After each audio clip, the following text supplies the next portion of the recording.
Okay, and we should be live. How's it going, everyone? If you can't hear me, let me know in the chat. How's it going, everyone? Strangely, it says that we're offline when I look at... Oh, no, now it's working. Perfect. Looking at Twitch now. Cool. Hey, guys. All right, let me... Okay, so today we're going to be 3D modeling and hopefully animating an enemy for Y2K. So do all of your models start as a box? Well, yeah, traditionally in Blender, you delete the cube and then you add a new cube. But I'm going to leave the cube that I already had because it has a material on it. And the material has all the colors that I want for this model.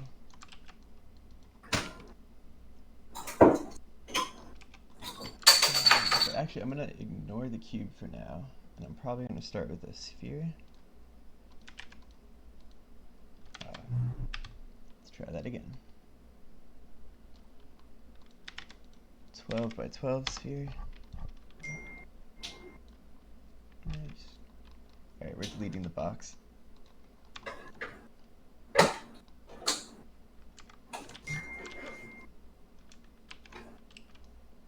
Alright, now I need a color. I'm going to leave it like this for now. We'll go flat eventually, but I'm going to leave it shaded for a bit. Hey, Brian, could you either speak louder or turn your gain up on your microphone? Let me see if I can turn my gain up. Or you can right-click me and lower the volume on me so we're balanced better. If you do that in Discord. Okay, how does that work? Is that better? Testing 1, 2, 3. How's the balance now? Okay, we got a sounds good. We're gonna take that person's All right, cool. I'll take your word for it. word for it. Alright. So I kind of have an idea of what I want to make. I'm calling this enemy the Imp. It's probably gonna change a lot. I have a vague design in my head.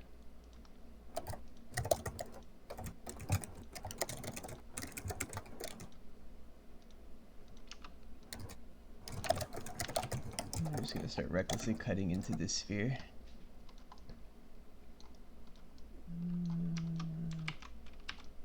Okay, so looking at this, I'm guessing you're making a bug. It's not a bug. Is it a fertility goddess? Perhaps. No, it's a fertility god. Alright, Interesting. delete this over here.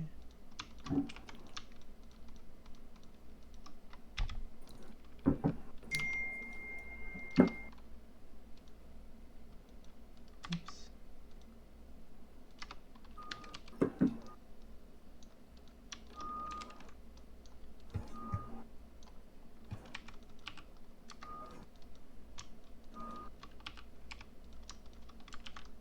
Just do this so we can see.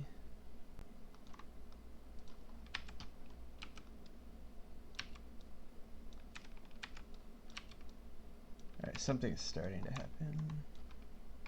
Are you allowed to say where this little critter will be in the game? I think we'll wait until it's developed a bit more before we answer that question. Yes. It is kind of late game, though. I will say that. Yeah, I would say it's pretty late game.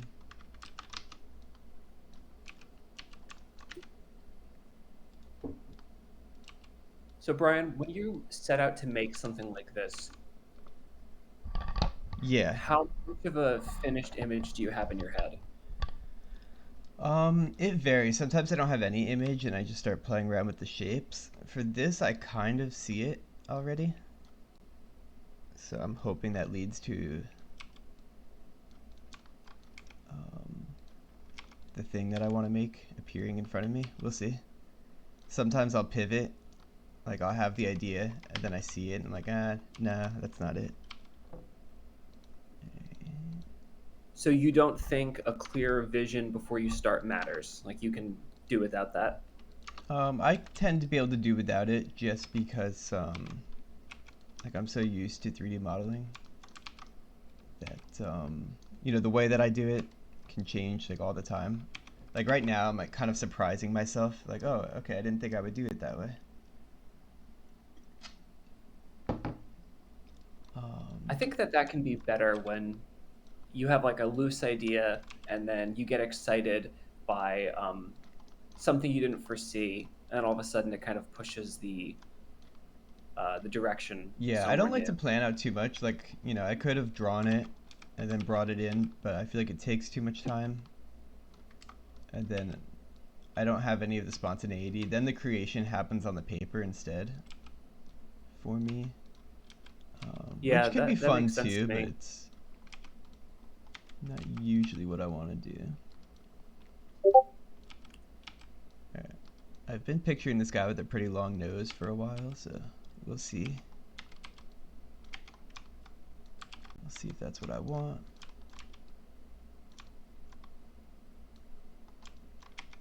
And I think he needs like a big grin. Actually, hold on. Alright, that's not quite it, but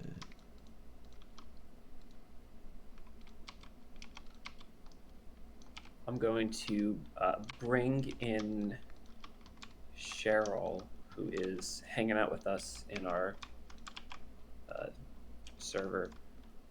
Hey, Cheryl. Hey, hey, how we hey, doing? Doing good. doing Do you pretty mess good. around with 3D modeling at all, Cheryl? I know you do Oh pixel. God, 3D modeling and I have a history. That being that I had to take a class for it in my university, and it was like the thing I was worst at. I don't mess with 3D modeling that much. What program did you use? I was using Autodesk Maya. Oh, I think I okay. talked to you about it a few times. Yeah. I like Maya, but I like the price of Blender better. That's fair. Yeah, Blender definitely has a better price. Yeah. It's hard to compete with that. We got access to Maya just through virtue of being students. Yeah, that is one thing that's very nice about Autodesk and Maya. I think all of Autodesk's products actually is that students get access to them. The nose represents Alex's lies. There is no nose. Alright, there's a nose there. Oh, That's, there is no. I just didn't see the angle. yeah. With the flat art style, you definitely have to use colors to help people see it. So maybe that'll work for now. How did you come up with the idea to shade all of the planes that way using like a palette system?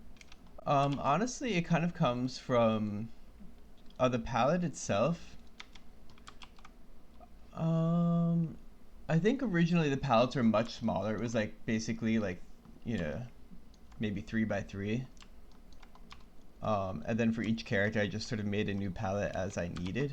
But now I've sort of found this big mega palette of every color I want. Has been better. So it's just sort of something that's been evolving over time. Um, but basically, I do the palettes because using a bunch of materials would not be good in Unity. Mm. It would make the game run worse. So I'd prefer not to do that. Ah, Unity. Uh, I mean, most game engines would have the same problem.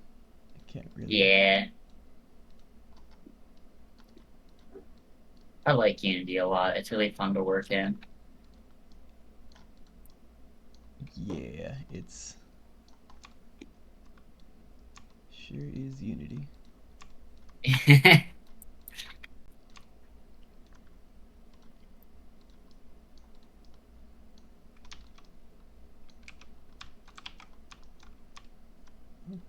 Okay. Believe it or not, it might not look like it, but it's already kind of, sort of becoming what I was picturing. Nice. Is G038 in chat says, I'm playing Y2K right now, and you guys honestly made a fun game. That's Oh, very thank you. nice.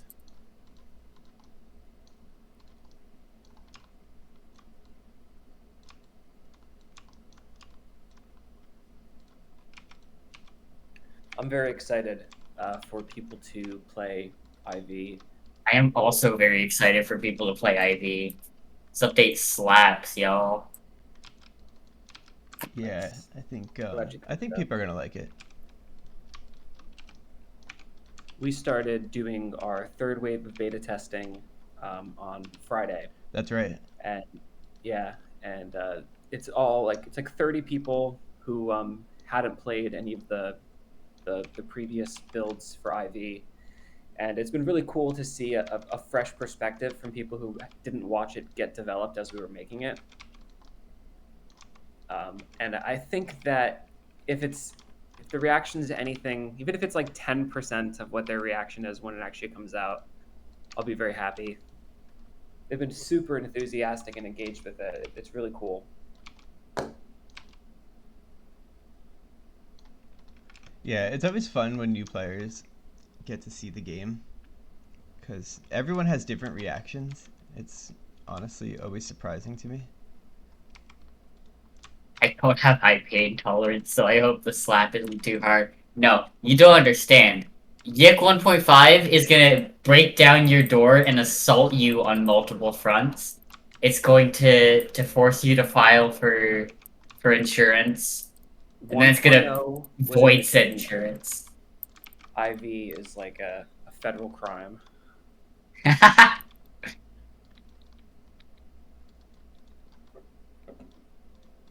think I need a lawyer. App Studios lawyers. We need a team of lawyers. Yeah, alright, so this is starting to get this creepy feeling that I wanted. People are seriously going to flip. One might even say they're going to yick out. Yeah, and I'm just going to leave a lot of these triangles that I have in here for now. Truth be told is with the flat style, I often don't need to get rid of them.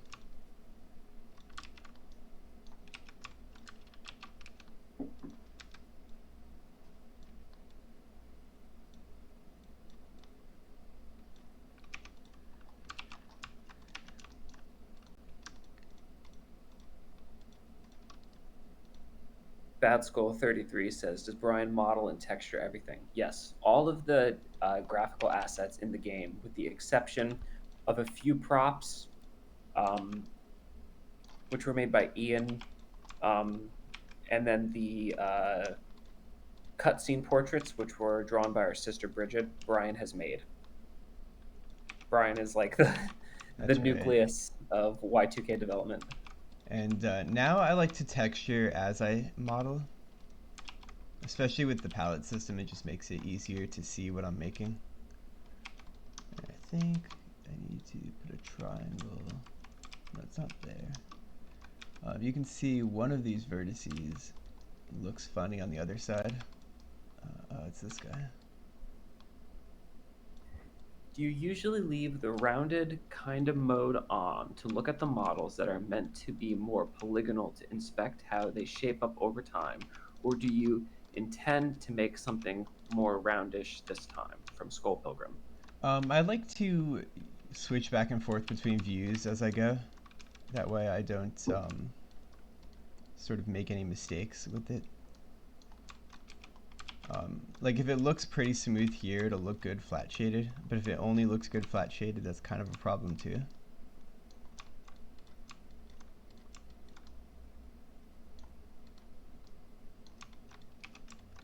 There we go, and I think sometimes I have to put a very explicit edge, like over here. I don't know if you can see on the other side if I remove that. Actually, no. Brian is very might be wrong there. powerful. I agree, Brian is very powerful. I feel like if left unattended, Brian would just like destroy the world.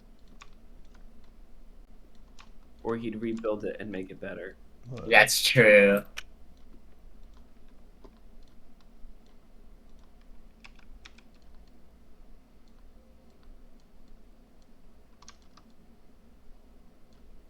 How many of these creatures has Alex mercilessly slaughtered in his quest for a grilled cheese sandwich? I don't know what that means. Well, he hasn't killed this one yet because it doesn't exist yet. So I also have over here just for scale reference, an Alex head. So let's see, that's about as tall as Alex is, so I think it's gonna be pretty short with a pretty big head. I feel like the thing is that like not only does Brian do like all the modeling and texturing, but like don't you also do all of the programming? Yes.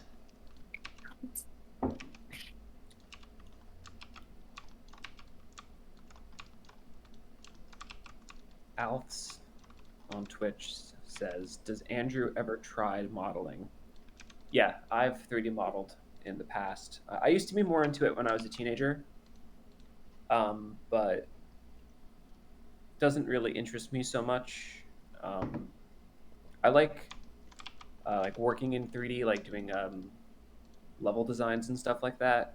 So I'll do things like that still, but I don't make models from scratch anymore.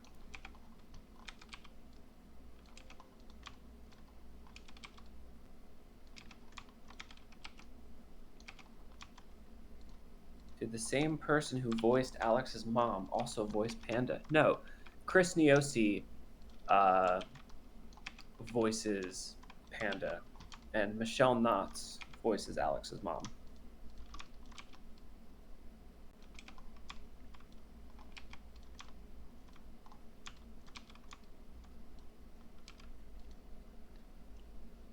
It's funny that you say that because it does feel like Chris is doing an impression of her, Yeah, but it's probably just a coincidence. Chris did all of the Panda lines and the monologues the first 2 days of recording. So he really figured out Alex's character from recording the monologues and doing the Panda voice. And then on the second, third, fourth, and fifth day of recording, he did the game's primary dialogue with the other actors in the booth with him. So he had like a pretty good established understanding of Alex from just recording the monologues. He did such a good job as Alex. Yeah, I think Chris's performance of Alex is incredibly underrated. I mean, that's kind of partially a problem with the game's reception. So like people are not gonna go out of their way to like praise one component of something that's largely panned. But Chris did such a like amazing job of capturing who Alex is. Yeah, he really did. I'm gonna bring Seppu in as well now. Cool. Hey Seppu, you around? Hey, how's it going? Hello. Going good. Yo. Happy to be here. Actually, I want to borrow something. Can my mans get a little fedora? I don't know, can he? I don't know, we'll see. I love how Alex's beard is made up of squares. Yeah. Like He is a square. Andrew and Brian, did both of you write the story dialogue of Y2K? Brian and I wrote the premise of Y2K together and the major story beats, and then the specifics were written by me. We did IV a little differently. We had a different approach to it when we did 1.0. I wrote all of the script before we started development of the game, which is a mistake. Don't ever do that. Because we were worried about not having enough time for the voice acting to be recorded and edited by the audio engineer, because we knew it was going to be pretty lengthy. But for IV, we wrote the dialogue while we were animating and directing the cutscenes. So like we had like a premise for each of the scenes, and like a big outline of the whole plot that we were adding. And then the specifics were created with the visuals. And I think that's probably how we're going to work going forward, because I think it just came out a lot better. I think that definitely worked out better. The problem with writing a script beforehand is you start to feel like the script needs to stand on its own. And then when you insert a game around it, it does get a little bloated. Whereas if you have a big outline, you can adjust the pacing a lot more when you're actually putting it together. Very true. This malicious creature is really interesting looking. Oh, who's talking? You're very soft. Is it good now? Still a little on the soft end, for me at least. Somebody in chat said it was That too sounds loud better. earlier. What'd they say? Someone said I was too loud earlier, so I dropped my input Oh, volume. okay. This is the problem with doing impromptu call-ins. It's I don't know if there's a way for me to raise my volume to compensate, in because I feel like Discord. everyone else is. You could go to your user settings and then click voice and video, and then under input volume you can increase it. I'm maxed. Oh, okay. Their automatic audio reduction might also make you a little bit quieter. I see. Alright, so let's see how this horrible beard is shaping up.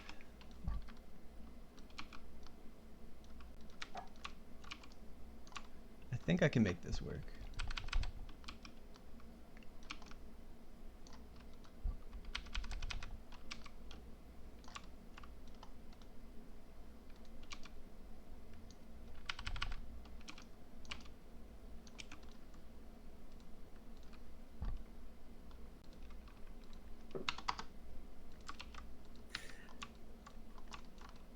Is this supposed to be evil Alex? I thought he was already evil.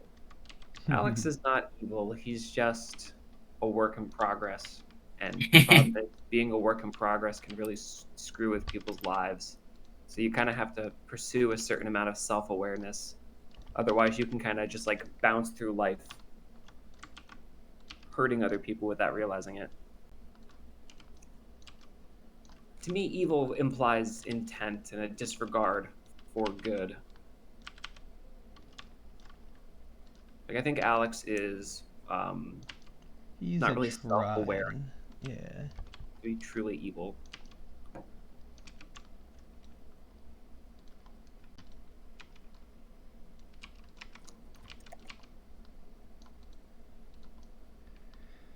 Well, not everyone can wear the beard, but he's gonna have to, for my idea. He is always a step away from dropping life-changing sentiments on us. Exactly. That's the Andrew Allenson effect. Solidify.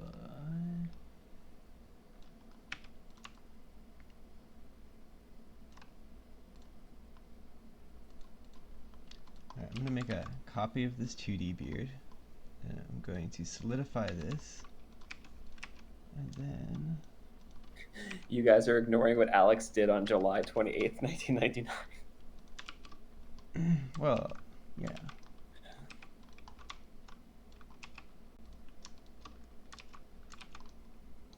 I've been playing The Messenger, which is an indie game. Good things about the Messenger. Ninja Gaiden, like. Yeah. I don't know why. For some reason, I thought you were talking about The Witness. Oh, The Witness. Oh, yeah, The Witness is cool. A very different type of game, though. Yeah, the Messenger is like an action platformer, NES throwback game. It's very good. I think I'm about halfway through it now. That's cool. Yeah. I'm playing so many things all at once right now. Bam. I need to focus. What are you playing, Sepu? Right now I'm playing Stardew Valley, Grim Dawn, World of Horror, and YIIK I.V. I don't know if you've heard of it. No. I'm playing, nothing really much. I'm actually working more than I've been playing recently. That video game is not going to create itself. Alright, So this is one of the new forbidden techniques, and the reason why I have all this black in here.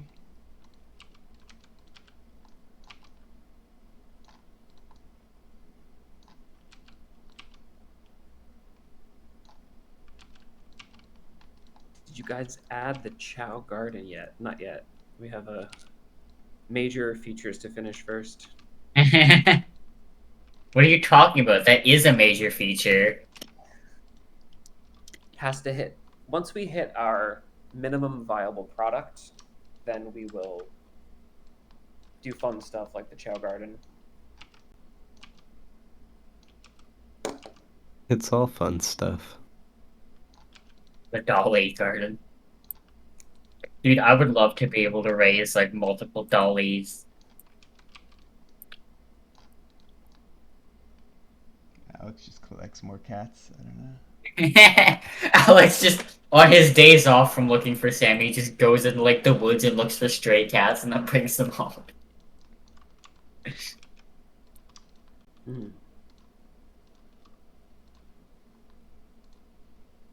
It's kind of giving me a cursed idea, to be honest.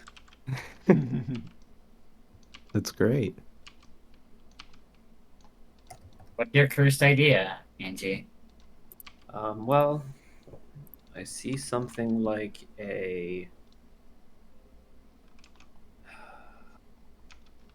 Sammy garden, but like they're Oh, like no. tiny chibi Sammys. Oh, good And they all God. have different names like Sammy, Semi, Sally, Sandy, Sandra, Sadie, Stevie, Siri, Sia, Sophia.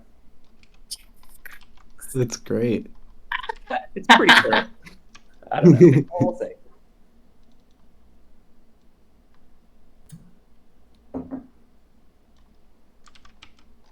Alex could be a cat breeder as a job. And then he would finally earn his title, Friend of Small Animals. It would definitely be funny to see people arguing about having the better Sammy on Twitter. It would fit thematically. It would have virtual pet gameplay. That's where it gets really cursed. If you step away from the game for too long, the virtual Sammys become angry at you. It's like having a Nintendo. Yeah, every time you go back into the mine dungeon where the Sammy garden is, you just get like completely mobbed by them all complaining that you haven't been spending enough time playing with them. Oh my god. It sounds like a creepy, hellish idea that I kind of like. I said it was cursed, so Yeah. Is there going to be more updates to YIIK after IV, or is IV pretty much going to be the definitive edition? Angie, you want to answer this? so IV is it's probably the only major update we're going to do. We'll fix like bugs. We'll still support the game, so if there's like a problem with it, we'll fix it. But we're not going to be adding like any more story content to the degree that we did with IV. There's a lot of new story stuff, and a lot of the older story stuff has been drastically improved. So I think that there probably isn't a future where we do that again. I think at this point we would just make another game. Yeah. 4 games been updated enough. The story you guys want to tell with YIIK is going to be done in IV. Yeah, I think so. I think it pretty much leaves nothing unsaid.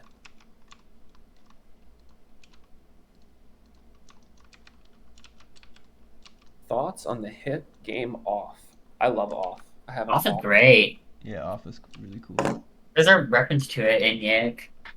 Yes, there is. It'd be way too long to find.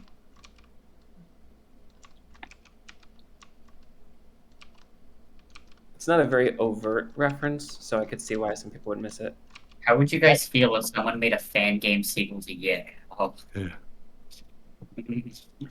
I would say that, I mean, it would be flattering, but I think that there's probably better uses of your time, like just making your own game. Like you can be inspired by Y2K, but you're going to get more out of making your own thing than making a fan game.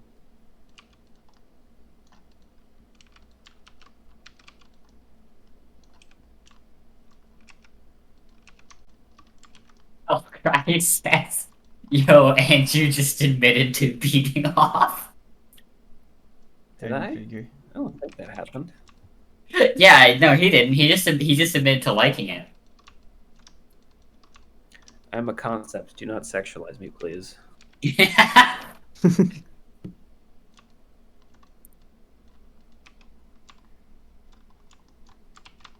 All right, that's a pretty good head.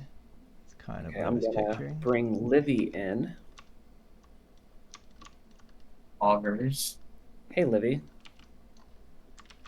Oh, maybe She she's is muted on muted. her end. Hi, Hello. Hey, how are you? this is really great. I am really enjoying this. Right now, I'm just sort of hanging out at a study room at a local college, just vibing, watching Twitch. Sounds nice. I had some like a couple of questions I wanted to ask before. One was, what was your uh, how long did it take to get used to the new design of Blender when they redesigned it? Maybe like a week. It wasn't bad.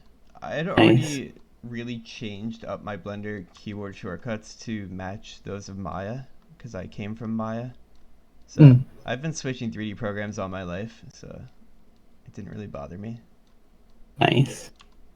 I briefly did a little bit of 3D modeling around 2017 for a like a Silva Gunner thing, and I was like pretty happy with how it turned out. But I haven't touched it since then, and I recently downloaded it and it's like, oh gosh, all of the. So I think the thing that threw me the most was that the left click is by default selecting things instead of the right click. Oh, okay. Well, Which it's always been doing that for me because I changed it, but oh, nice. you can switch it back. Mm. Um, Yeah, I'm gonna quick check Yicord, see if there's any questions in the voice chat there. I see there's a couple of folks hanging out. oh, cool. Yeah, let me know what they say. All right, it's creepy. But I think It's really creepy. I love it. Snazzy says, I hope he has a tiny little body and a big brown bag with a dollar sign on it. oh, let's find out. So I think he's going to. I'm gonna do 12 vertices.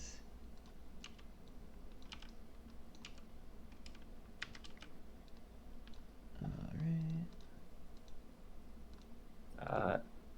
Oh, Lobster says, how many more streams do you plan on doing after this?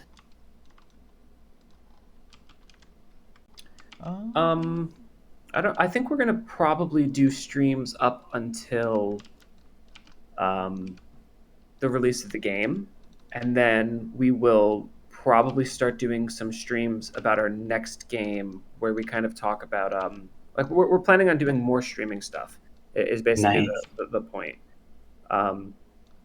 Definitely looking forward to that. Yeah. So I'm hearing that Livy's a bit too loud. Ooh, I'll turn down my thing there. How's that? If everyone could give us a read on Sounds the that same to volume. me, but I don't know. I could also Am go I back too and loud? manually balance people on my end. I've got like a knob on my audio interface that I can just turn here. Oh, okay, yeah. Just drop yourself a bit then. Honest Yeah. question, is there any plans to add a journal or bestiary, especially with the new enemies? Yeah, like we have a list of things that we would like to add to the game. It's all going to really depend on how much runway we have left when we get to the end of our required features. So there's a possibility that it takes us longer to finish than we think, and we get to the end of the amount of time we can spend on it, and then it might not end up in the game. But a bestiary is something we would like to do. I would just want to make sure that if we do it, it's meaningful. Like I would want a version where there's like maybe like autism comments of people commenting on the existence of the enemy Let me and sort of say. like exploring Oh, that would be cool. Mm. like more lore about the enemies rather than just Yeah. like a list of them. I would like a model viewer. It's Yeah, one thing a I've always model wanted. That would be very cool.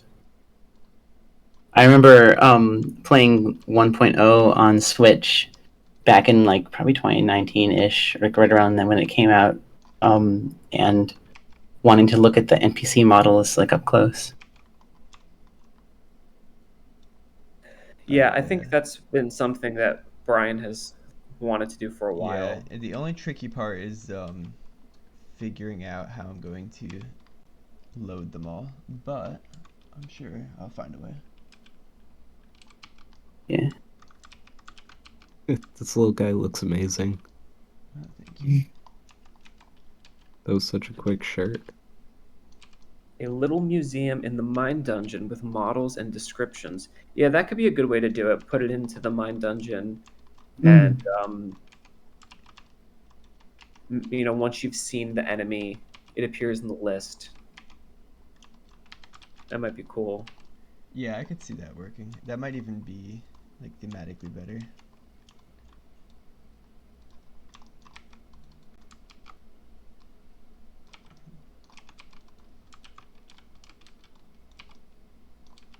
With the new like idea of what the mine dungeon is, as like a like explorable like dungeony thing, I definitely think that like there's so many different things that would be possible. Like I remember, I think I really like when I was following development back in like 2014, 2015, just looking at like the dev blog and like you guys' YouTube and stuff. I remember thinking, oh, I bet that's going to be like a little dungeon you can explore, and then I'm so happy that it's that's exactly what it's going to be now. Yeah, that was the original plan for the mine dungeon, was that it was a place that you could explore, but it ended up being too boring and too big. Too boring, and we were definitely running out of time, and we saw how you could probably spend like a year just making the mine dungeon. Right. Somebody says, where did the line go? Expanded lore and model viewer for enemies. Sound nice.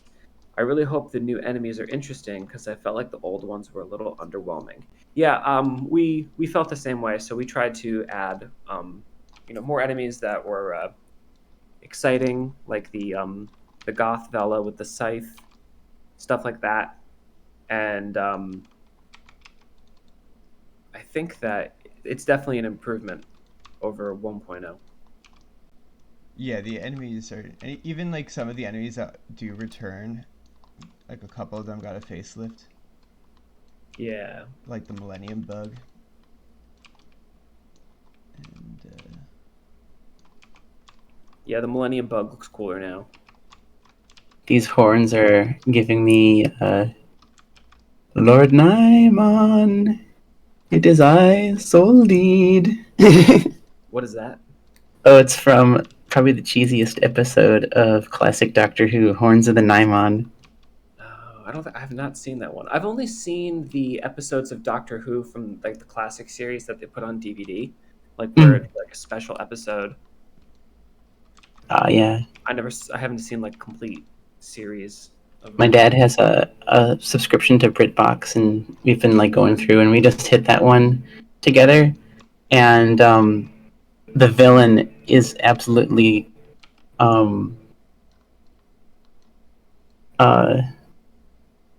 hilariously like I don't know, he's very, very funny. I'll definitely have to go back and check some of those out when I have time. I'll just have to figure out the best way to watch them.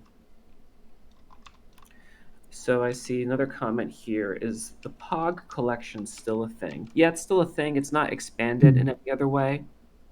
For the most part, we try to err on the side of new content and elevating the most important old content rather than expanding like specific side quests. Mm. When can we get more Perfume King teasers? You probably will not get any more.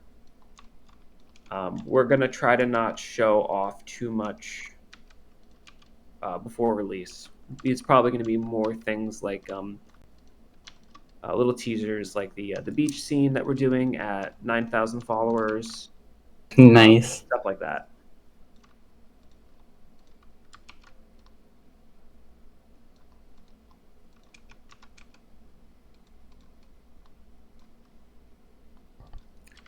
They're going to do an animation for the character. I don't know what that means. Oh, for Brian this is model? gonna animate Yeah. character after he's done making it. Seeing you do this so fast is just absolutely fascinating because it isn't surprising because it was like my very first time in Blender, but like the stuff that I did took like I think about maybe 2 weeks. But yeah, You definitely get faster if you do it more. I tried to do the uh the palette sort of technique as well. But like I remember struggling getting Blender to have I remember struggling with the light sources.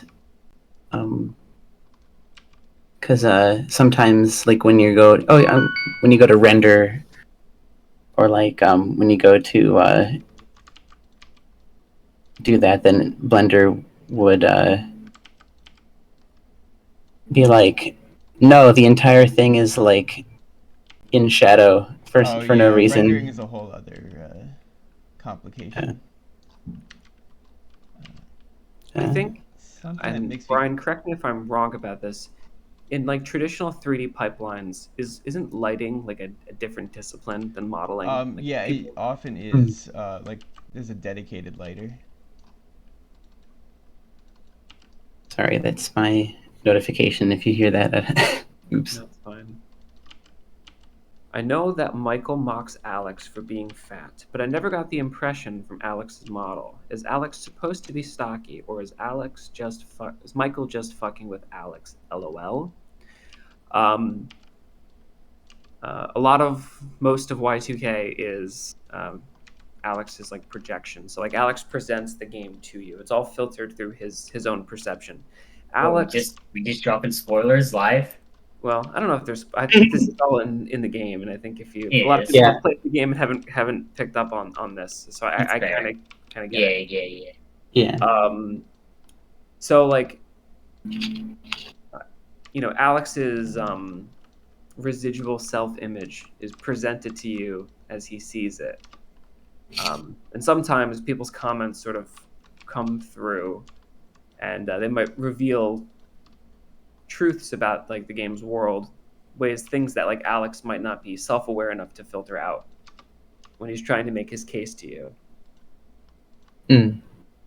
But I think I would say that when I wrote Alex, I was explicitly thinking that he had some form of poor body image issues within himself. And I think that is an integral part to his character. But because he's not entirely aware of it, it's not worn on the sleeve of the character, so to speak. Sounds realistic. Yeah. Oh, Chris from Cousin Michael's barbecue party, by the way. Whoa, this is cool. As a cool look behind the curtain. That's funny. Oh, hey Chris.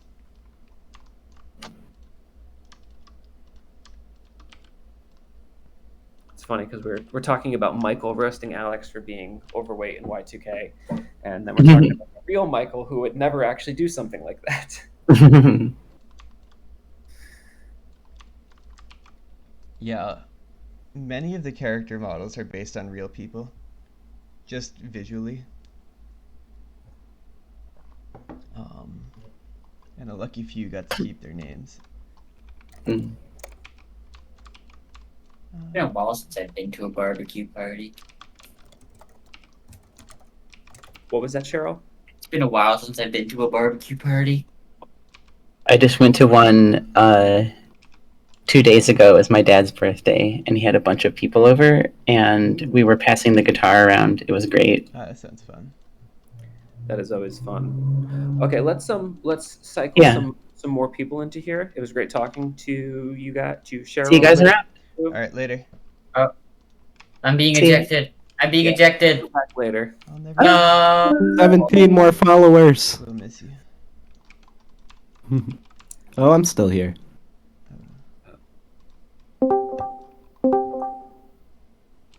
Okay, so we are joined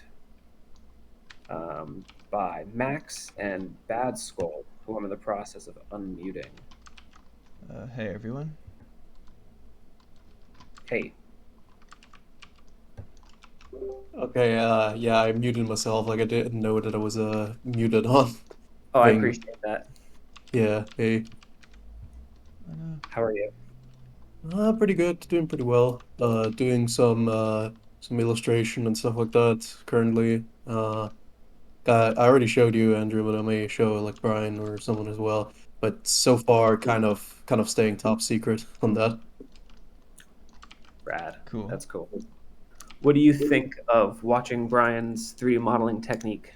It's really interesting. I think it's interesting like how he like immediately like kind of like has that texture on there like with just like this one texture sheet and all. Like for me, usually like the kind of workflow that was like taught to me like in the school I was previously in was like that you're kind of like supposed to make the model and then UV map it and then like make the textures for it and stuff. But like this is kind of like everything at once, so it's really cool to see. Yeah, I sort of slowly started evolving to an everything at once. Even when I'm doing more traditional texture work now, I kind of like just doing it all together. Yeah. It kind of shows Yo, you I'm that. here now. Hey, doing Bad Skull. I'm doing all right. I tried messing with my microphone a little bit to make it sound better, but I think I made it worse inadvertently. How's I think everyone you doing? sound fine right now on my end. Isn't that fun? Like Bat Skull and Skull Pilgrim, like all of them here right now. Oh yeah. Got the Skull Gang. Yeah. I ate a Snickers bar this morning. That's the only thing I had for breakfast, so I'm running on pure sugar right now. Wow, that's dangerous. You don't even want to know what I had for breakfast. Nothing? Whoa. Pretty much. Or do you not remember? Okay. You had a liquid breakfast. Let's just say my breakfast just spilled while I said that. Okay.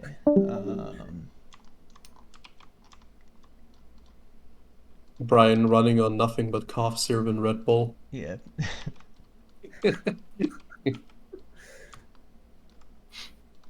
Whoops.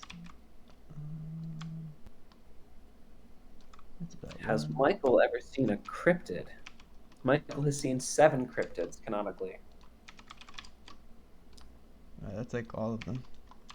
Yeah.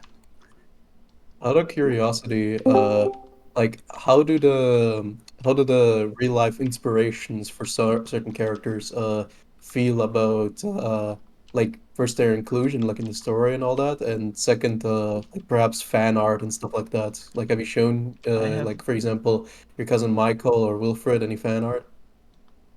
Yes, they both really like it. They both think it's really fun and weird, and they always like the fan art. And Will thought it was hilarious what we did with him in the game. He had no idea, but he knew we were going to do something a little crazy with it. And then Michael read the script for the game while I was writing it and gave me feedback on it. So he was pretty aware of what his namesake was doing in the game. Like how the idea by the way that Wilfred just became kind of like the Tumblr sexy man of Yicord. Like if you're He familiar has that with that effect on term. people. What?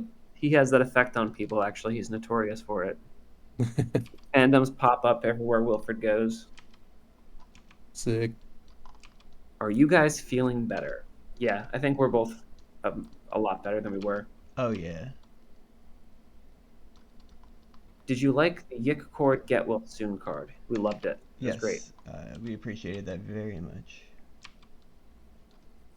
We're going to. Speaking of Wilfred, he's on his way to our house, to my house right now. He's going to stay with us for the week, so we're going to try and get him to stream IV at some point and react to it because he hasn't played it yet. Well, he played a version last summer, last July, so it's now been like a whole year since he's played it. It's gonna be really exciting for some people in Euchre to perhaps like talk to the real life Wilfred. Yeah, that'll be fun. And I expect everyone to be on their best behavior. Yeah. Andrew, for some reason, I'm always finding like really quality horror movies recently. So like you're gonna have like a big stash like when Wilfred arrives. Yeah, you sent me a pretty robust list, so I'm gonna probably just pick one at random. I recommend Cadaver like first, like for sure. Only. So maybe we'll watch that one first then. Yeah. Hope you get the right one. The one Sorry? on Netflix. We have different Netflix regions, so I'm not even sure if it is on Netflix because I tried to look for it and I didn't see it. I mean, it's a Netflix original though, so. Oh, okay. Then I was probably just being stupid and probably typed it wrong. Somebody asks, "What's the story behind the robot roommate?"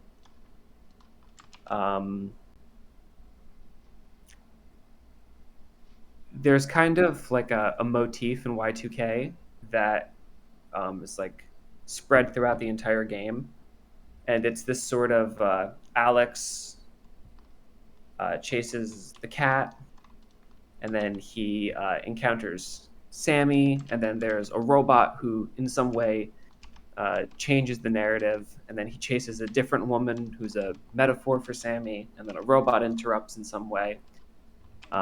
And this has a lot to do with Alex's relationship to Onism, and it's like a sort of symbolism that's baked into the whole structure of how the story is told. So you can think of Wilhelm as a sort of prototype for the Essentia, and Sammy as a prototype for Vela, and then eventually a prototype for Essentia. It's this sort of ever-moving goalpost of something he can't ever actually obtain to sort of distract him. Is kind of the idea. And it's tied into that robot. And now everybody has to figure out what proto means. Yeah. Yeah, because you encounter the blue woman first, and then you encounter the proto woman, and then you encounter Sammy. And those are very specific choices. So if you take them seriously. I mean, it's not necessarily that because like there are kind of like a ways to avoid encountering them, as in you can just like ignore them or walk past. Yeah, absolutely. You definitely can. And that's also kind of part of it, in a way. Gotcha. Interesting. I feel like that concept should be represented clearer in some way. I see what you're trying to say, though. Yeah, the thing is, I understand from the perspective of telling a narrative that like grips someone that that's good advice. But Alex's psychological symbolism in the game is presented in a way where it's kind of on the periphery of Alex's knowledge. He can't help but show it to you, even if he doesn't understand it. And that's kind of the idea. If it was said more explicitly, it would fall into the realm of how Alex tells you things in the game, but he's not aware of this process going on.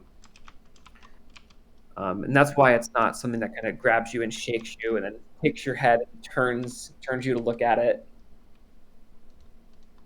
Like, I don't know if this is not necessarily true, but I believe there's like only like one NPC that like Alex talks back to,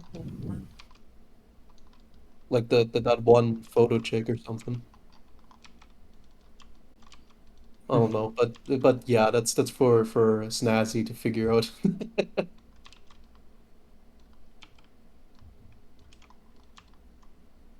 Hellcry, would you say it shows and doesn't tell? That's funny. Yes, it does. We show you Alex's psychology rather than telling it to you. And often the things we show you are at odds with what Alex tells you. And that's by design. So I've said this before on other streams, but I can't imagine everyone watching has necessarily seen it or remembered this point. But postmodernism is a skepticism towards grand narratives. And if you understand that the title of Y2K explicitly means that you are given the chance to role play a postmodern experience, so you can kind of get a clear reading from what the game wants you to view it as from the title, and it kind of expects you to meet it halfway with the knowledge of what postmodernism is, or at least a willingness to, just to experience it, without the external knowledge. Because I don't think when we were making it, we felt it was required to understand this, but that is like a description of what it is. So if you understand it's a work of postmodernism and that it's designing a meta narrative for you to be skeptical towards and to question, you'll kind of get the all of the angles of the storytelling choices more. I don't know if this is like necessarily like true or a good way of like explaining this thing, but I always describe like the story to people as like you as the player are Alex's kind of therapist, where it's basically like you are guiding someone through their like thought process, what they're describing you, what they're telling you, and trying to like ascertain kind of like a meaning of like what someone's incoherent, quote unquote, incoherent thought process kind of means. Or kind of like trying to help this person like through to like basically like see the not necessarily like the flaws or but like just what is going on with that person to be able to make him see like the truth behind his actions. That's interesting for sure. I think that's Yeah. a very interesting way of framing it. Or Alex being your drunk friend trauma dumping at you. Trauma dumping is an interesting term. I encountered this recently, and I was really surprised that we've come up with a way to denigrate people who are confiding in you. You're dumping your trauma on me. How can you expect me to be burdened with your problems? Are you not my friend? Shouldn't I you be think making me feel good at all times? Yeah, that is sort of funny. Trauma dumping, you abusive monster. I think it's a mixture of trauma dumping and Alex gaslighting himself with his own story because he just doesn't Gaslighting is remember not real. It's certain. something you made up just now. What? Yeah, you're right. It's not a real term. I made it up. I'm sorry. Gaslighting's not real anymore. Yeah, words aren't made up. Like I stole that from my friend Wilfred, who says that every single time someone says gaslighting, he does this little bit. He doubles down on it too. It's pretty great. Yeah. I love it when someone asks what's gaslighting, and then people just say, "Oh, you know what it is." We talked about this. Oh man. Remember that one time? No. No, I don't. In fact, you told me about it. Yeah. Y2K is like one big screwed up vision quest. All he wants to do is get the girl, and then the other girl, and then the other one. Yeah, and then when he gets the girl, she's like, "You're gonna ruin everything." So there's no more girls after this? No. like Y2K is basically the experience of like someone chasing pussy all the time and then like gets dating advice on Reddit. Damn. He became red pilled. Reddit pilled. More like. Excuse me. No More Girls, Desperate Struggle. Is that the name of something real, or did you just come up with the best title ever? Oh, it's like No More Heroes. I get it now. All right, now I need a hand and I need a foot. Out of curiosity, like, did you have like a kind of like specific like social media like in mind when creating like Onism, or like Yeah, kind of like a specific forum or something? it was more about echo chambers and the what happens when um, people who are antisocial gather in a group about an unhealthy topic to obsess over, and how those types of things can really pull you in. And at the time, it was a little less obvious that because I wrote it in 2015, and the internet really wasn't what it is now. But I think it was something that Brian and I were, we were talking about, and it was just kind of like a hypothesis at that point. It turned out to be true, which was kind of shitty. I wish it was wrong. I wish it had just been a straw man. But So you unfortunately, when people who, and I'm not saying it's wrong to interact with people online, and I'm not saying it's wrong to enjoy going, on forums and stuff. But there is a danger to it when everyone around you has the same gross fixations. Actually, It becomes a way of enabling the worst aspect of yourself, because you have it's a private thing when you're on the computer. Yeah, you're interacting with other people, but it's not like you're in the real world and shouting about things like missing people, and it's behavior that is weird, and you probably shouldn't engage with that much, so you shamefully engage with those echo chambers online, and that's what onism is. Like, I think the whole game is so in essence, like the way you said, like Hideo Kojima predicted 9/11, you predicted the 2016 presidential election. whoa. Just I think we kidding. just predicted the end of reality. Yeah, yeah. But I think a lot of people could feel that one coming. I don't know if that's might be more like a cold read or whatever they call that technique. Please, no one change their name or name their kids Alex. Please, we don't want to end the world. I like onism because it gives me the feeling of lurking on a message board without actually having to go to one. Yeah, I'd never engaged with message boards. I used to lurk on like starman.net and TigSource and a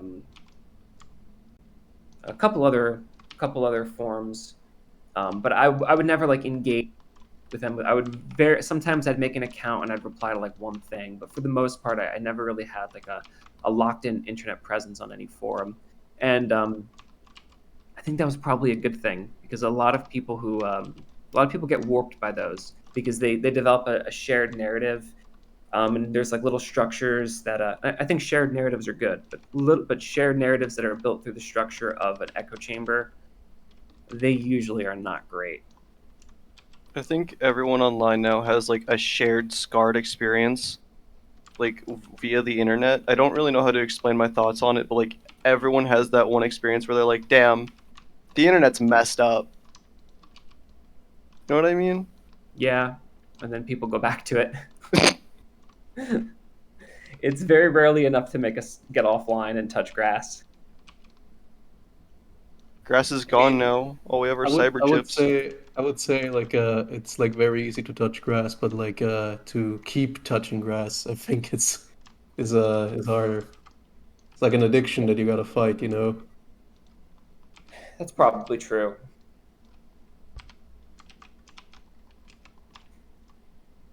The good ending, Oh, getting the groceries. the key metaphor? What were you talking about? Let me see. Oh, wait a minute. So that section of the game where you are just buying keys is just a metaphor for Alex being strung along, chasing different dangling keys. It's part of it. That's part of what's happening in that scene. I would personally refrain from ever saying something's just a metaphor, because metaphors both exist and don't, because there's the literal thing that happens, and then there is the meta meaning, the sort of one level of analysis higher, looking at something is where the metaphor lies. But when you look at like the literal thing that happens, that's where something like symbolism occurs, and it's kind of the difference between metaphors and symbolism. So I think if you look at the symbolism of what's happening in that scene and then the metaphor, you're going to find that you get the real answer from combining both. And that's usually true for most interpretations of stories. Rion just joined like in the Axe Twitch like stream. Oh, Like, okay. Let me Oh, invite hello. Rion to speak. How's it Oh, going? I'm free. He's Time to here. conquer Earth. Everyone say hi, Rion. Hi, Rion. It's the only time I'm gonna do that. Is my mic okay? Yeah, yeah. it's good. Yeah, What do you sounds good. think watching Brian 3D model? What are your insights from it?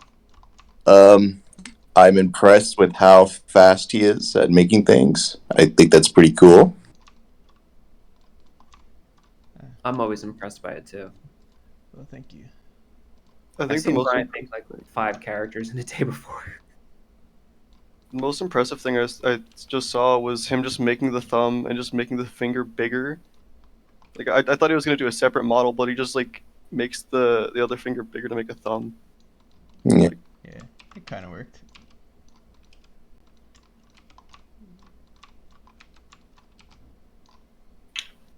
Kind of fascinated about like how this kind of thing like started versus how it's kind of like shaping up to be like right now. Because I initially thought that this is going to be like a kind of variation on that one enemy, like the something spirit, like the one from the Vela dungeon, because it Oh, has like a similar color. that's interesting. Yeah. Depending on like this thing like now looking like Alex, I think that kind of could tie in thematically, but I'm not gonna say anything. You didn't hear that from me. I think this is when Alex goes online. This is what he looks like. Yeah. I think someone Troll. said it like his rant Sona before. That's pretty funny. Oh yeah, it's his skeptic rant Sona when he like makes a response to BuzzFeed videos about top 100 reasons for men. And this is why I hate women. Part 52. I think Yeah. what's funny about that is how Alex won't even go grocery shopping. He's not setting up a camera and making a rant Sona. Yeah, his username is the Pondering Goblin.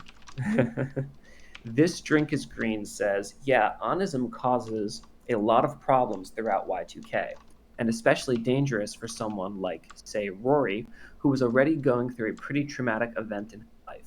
Yeah, and that's actually true for Claudio as well. If you look at Claudio's character, there's a pretty clear cope that he's doing about his missing brother by browsing onism. You know, he's trying to get the thrill of caring about someone who's missing and then having them be found or solved to satisfy what he feels like he's missing from his brother.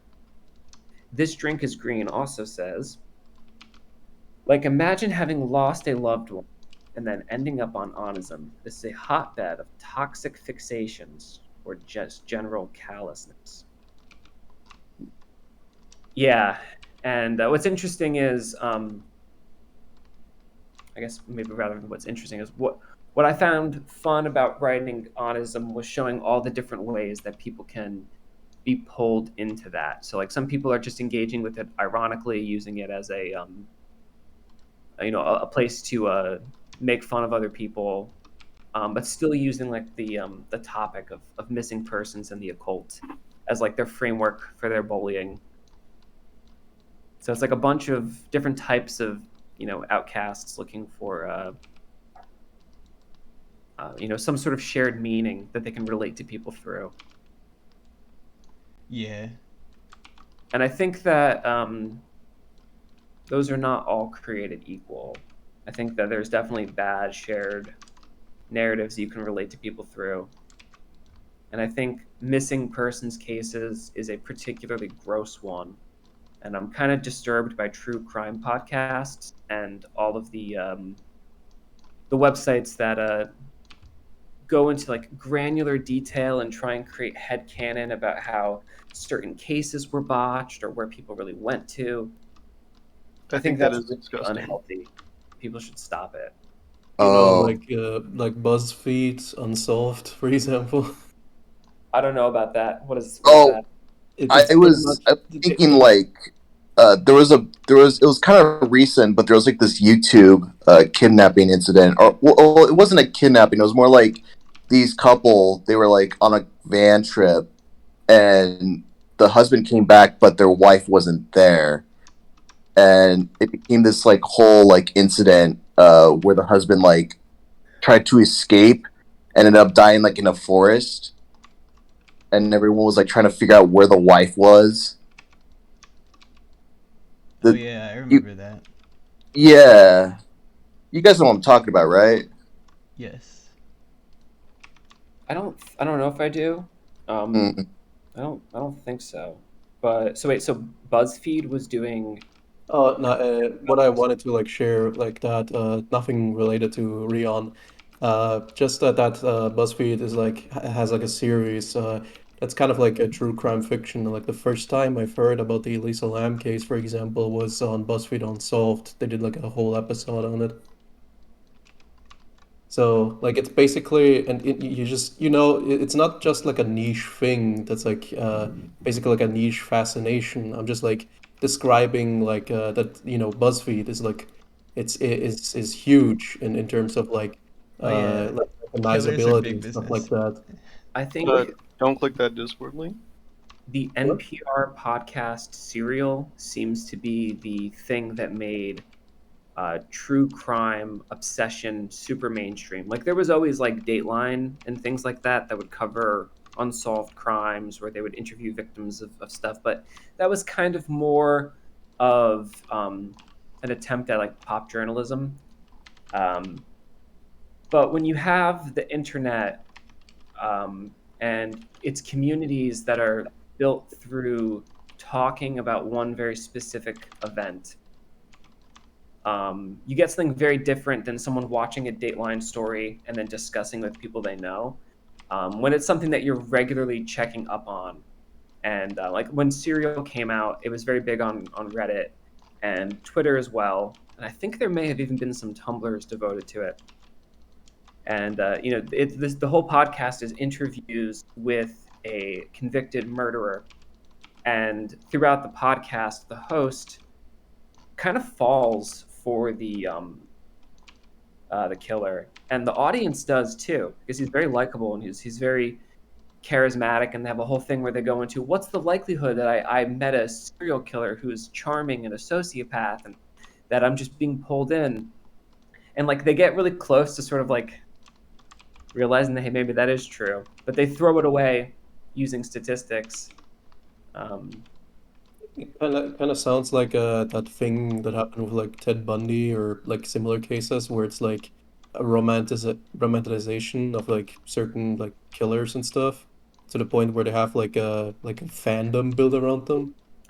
Yeah, and the internet makes it so the fandom, instead of just writing letters to someone in jail, writes quasi love letters, back and forth to each other about their love of a particular horrific event. I Yeah. think Pretty weird. I think true crime and all that sort of stuff is actually disgusting. This is not true crime, but what I'm going to talk about.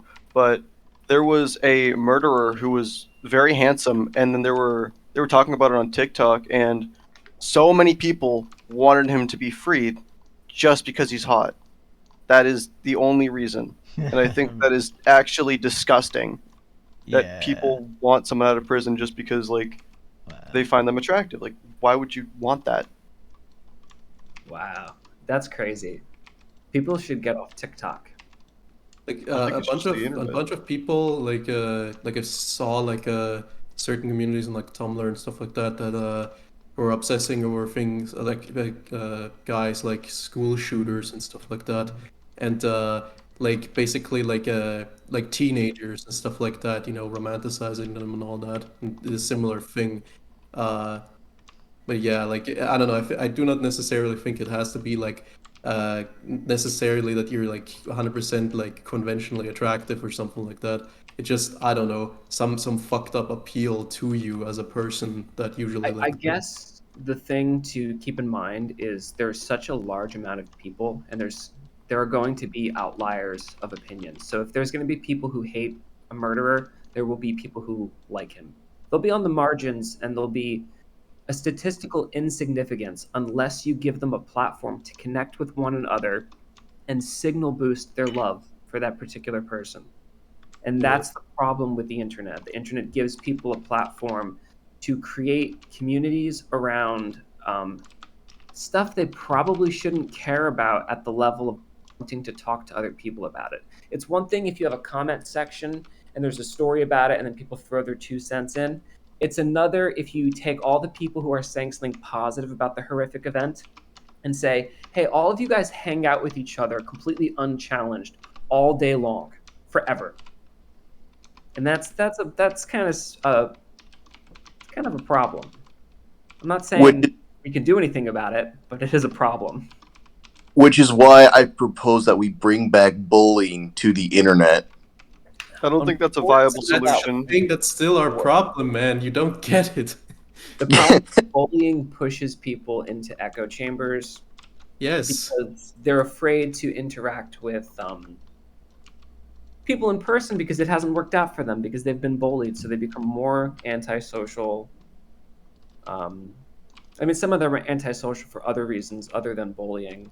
I'm just saying, like imagine like people getting bullied in real life and then they're getting bullied on the internet. Do you think they're going to ascend a layer? No, they're going to descend progressively like at many times, as many different niche communities as they go where they get bullied. They will like constantly go downwards rather than upwards. What you're proposing is just fucking stupid. And now here's my current idea. We have every second week of the month be Earth Week. No one has electronics. Everyone gets along. That's it. Thank you for coming to my TED Talk. What about would get along? But I think that's a funny idea. what about we just send everyone a pipe bomb in their mailbox? Can't say that on No. Twitch. That's a bad idea. You gotta say in a video game. You gotta be careful. Yeah, How about this? Oh yeah, in a video game. In a video game. How about this, okay? Everyone gets a brick. What you do with it is up to you. Okay. They all make a house like Minecraft. I don't know about all that. Let's wrangle this back into the creative process because although I'll say it's kind of fascinating, like going into this kind of topic like right now. I don't know. I think there definitely is something we've failed to really confront is the change it has on society when you can have niche communities around really strange things like onism. It's one thing to have a friend who is interested in the paranormal and they have like some information they can get about it. It's another thing when that friend starts hanging out with people who are only interested in talking about that, and it's their sole fixation. Because they spend most of their time on the internet. They engage with those ideas more than the stuff that their IRL friends make them engage with. Whereas if somebody, maybe has an obsession with a murder case or something, if they keep bringing it up, they can maybe work through those ideas with their friends in a healthier way because they're going to be pushed back because it's going to be so strange to keep bringing up. I gotta go. Okay, we'll see. Want to like give Have a good my one, Max. spot up to anyone else who wants to like speak. Talk See to you you later. There's two of me now. I took his spot. Wait, am I you? No, I'm you. We're me. But I'm And also Zavula Fu? I'm confused. That's the point. I'm just really excited to watch people play IV, especially content creators. I'm not gonna say names, but I'm really excited. I love that sort of stuff. Mm-hmm. That makes me really happy. We are joined by Ben. Oh, hey, Hey, Ben. Ben. Yo. Hey folks, how's it going? Good. Going pretty good. What have your takeaways been from watching Brian model? Well, you talked earlier about how so many people were, or how so many characters were based off of people that you knew in real life, and I'm glad you finally got around to modeling me. That's good work, Brian. You're the Gobbo? That's you? No, I this need your one autograph. was not based on anyone, thank you. This design is so great. He really is. Although I did like him earlier when his mouth was extending through his facial hair. Oh, That was pretty fun for a moment.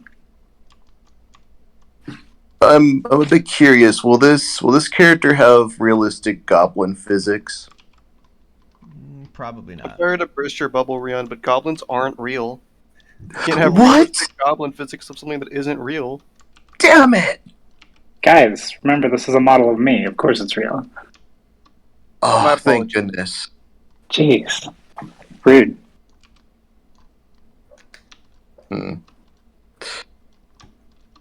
So just to bring back the Chow Garden discussion, I think it'd be really cool if that's how we can get Rory Cat in the game.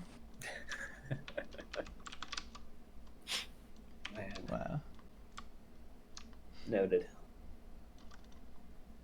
Write that down. There is actually a topic that I really wanted to discuss. And now I forgot it, but I'm gonna pretend like I still know what I'm talking about. Video games. We love video games, right? No. Do you Okay. do you think that over time, video games have stagnated with their ideas and everyone's like pumping out sequels, or do you think that's just how people view it? No, I don't think that's the case. I think it has slowed down in the sense that we have more of the same types of games. Like it used to be like on Super Nintendo, PS1, PS2. You would have very new types of games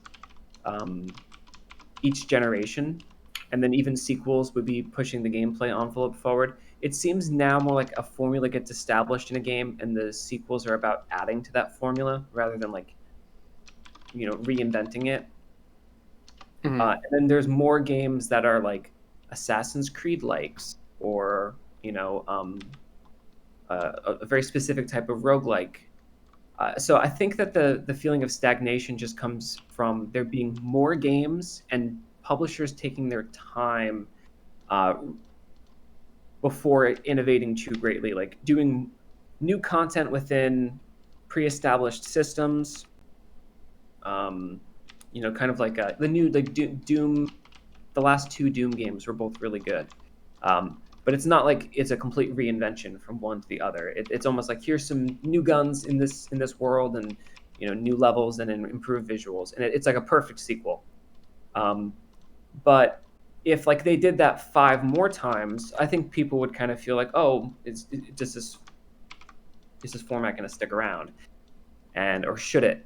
But if you have like a Doom that's exactly like those games, that's a reskin, and then there's 10 of those, and then there's another publisher that does the same thing, it gives the effect of games not developing frequently enough, because the innovation used to happen from publisher to publisher, almost like it was a conversation, and now it's kind of like people are doing more installments in the same genres, and I think that makes things feel slower. Yeah. To that extent, oh, I'm sorry, Brian. Oh no, you go ahead. To that extent, do you think free DLC or DLC in general for a video game, do you think that's unhealthy for the medium? No, I mean, I don't actually think this is unhealthy for the medium at all. I actually think this is probably the smarter way to make games from a financial perspective. That's it. It's Developing a money. new type of game is hard.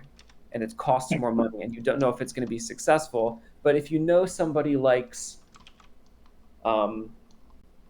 Uncharted 4, it makes sense to do a spin-off game that uses the Uncharted 4 engine and do like was it the Lost City or something?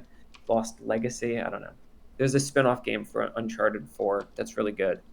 But they take all of the existing systems and they make new content in that. And I think that's like a really cool way of doing DLC. And it's probably a good way to recoup money because games are really expensive to make these days. Yeah, I think that's all very true. Is that at the end, it's coming down to money. And it can be very frightening financially to do something entirely new when you've got an established formula that people will buy, and you already know how to do that. So just do that and make your money, and let someone else worry about creating something new. I think that it's probably a poor financial decision to really try and innovate like from the ground up. Like if you look at Ocarina of Time to Majora's Mask, there's enough innovation that Majora's Mask really turns the Ocarina of Time format on its head.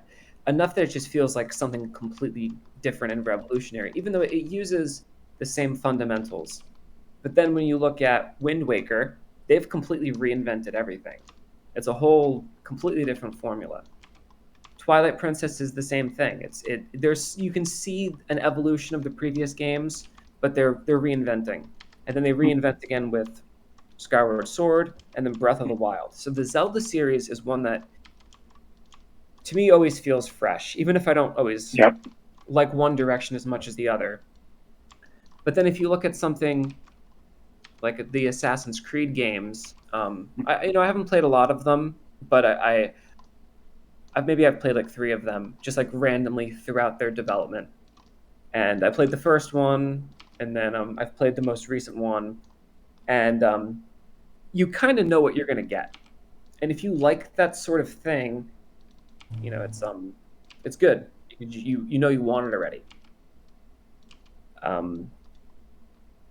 I think the difference between like Legend of Zelda and Assassin's Creed off the top of my head, like team wise, is that they get a bunch of new blood in the Legend of Zelda teams, like each game, and with Assassin's Creed you can kind of just tell like they're recycling ideas over and over again. Because I think the most creative one was Black Flag, where you had a pirate ship. That's the game. I think they have a much shorter turnaround time on Assassin's Creed games. Like they used to be on maybe like a year and a half cycle, and I think maybe it's like a 2-year cycle now. And I think they have like multiple studios. I know Are they this is still making how games? it works, and they're like they alternate which studios making it so they can hit the release dates. It kind of makes sense if you understand that these businesses are investing, tens of millions of dollars to make these games, and the people who finance the games, they expect a certain return on investment, and they know that this means they have to release products consistently. But something like Zelda, it'll be years between them, and they'll just delay it if it's not ready. And Nintendo could say to themselves, "We're going to release a Zelda game every year and have like 3 teams making them and constantly be putting out Zelda games." But planning something like that slows the progress down. Also, I wanted to answer what little I like Gabo was saying. Is this little creature going to be animated on the stream, or is it just being modeled? Oh yeah, I'm gonna animate it in 1 second. Ooh. I was kind of agreeing with what Skull Pilgrim was saying earlier. I'm just gonna read it out. I think you were romanticizing that era a little bit, because there are plenty of rip-off / bootlegs in that era. Now I lost it. Damn it! Because people keep You know talking. what it is? I think it's that those games kind of came out a little bit faster back then. Because I think games do require a little bit more effort now. There were just a lot more niche and not produced by that big of companies being pushed into the mainstream. So overall, you are correct, but it really comes down to exposure rather than the amount of things being made. I don't think I'm romanticizing the era. I think he I was don't talking think about I've me. even said that that era was better. I think I've just said that it's different. I actually think I've made more arguments that it's wiser to make games like they make them now, by defending the business practice. But in terms of like romanticizing the era, I think he was talking about me. oh, you? Yeah, I'm like 90% sure he was talking about me. Okay. We'll proceed then. I'm just I feel like I just won't shut up. So, well, I must have been talking to me. For the Goblin Alex model, you should give him like a little like Alex Eagleston top hat. Dude, if Crazy Frog played YIIK, I would actually cry. That's the one person I will call out. I love Crazy Frog on Twitter. He is my favorite gimmick account. I like how Crazy Frog's Wikipedia page has a list of controversies. No, you're kidding. We don't need to talk about this, guys. Okay. There's more topics. We'll try and stay on theme. Yeah. So could you see if you can give Goblin Alex a little like goblin top hat? Little fedora. Little I don't feller. know if a top hat would. Alex isn't really a top hat kind of guy. He's a fedora fellow. Oh yeah, maybe Like, a on one fedora. of the horns, like hanging off on the horns. Yeah. Ryan, please tell me you aren't giving the goblin fat. No, I'm not sure. I feel like I don't need it. Well, I think you kind of did. I think, What's that? did you? Did I what? Already. He might already be fat cheeks already. Oh no. Give the goblin a gun. No, I just needed that to smooth it when the legs lift, but Okay. they're off center though, horribly off center. I thought I had symmetry on and stuff like Got a I did thick.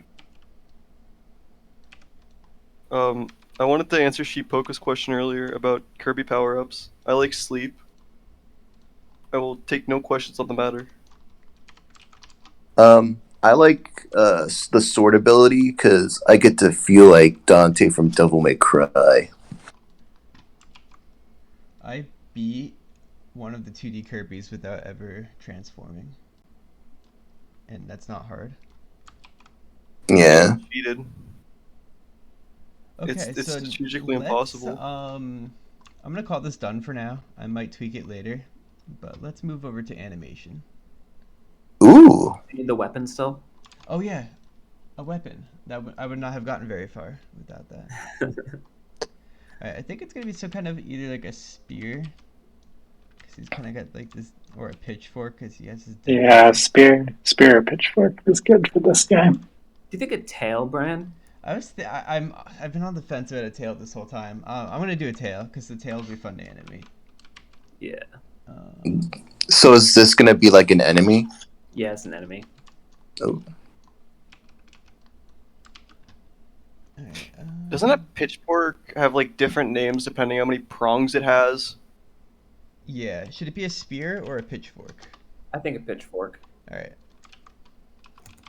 Now a pitchfork or a trident? What's a Have- 5-pronged pitchfork called? A free diver. I think a pitchfork I has have an like 4 prongs. Pitchfork.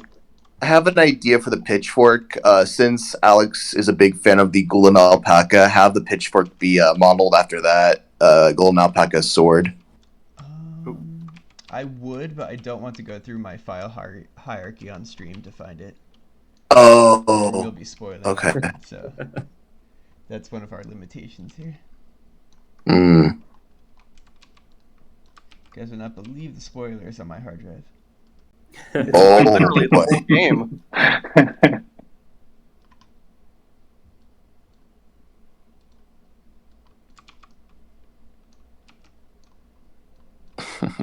What are enemies but friends you haven't annoyed into liking you yet, says Hellcry. Whoa, I like that.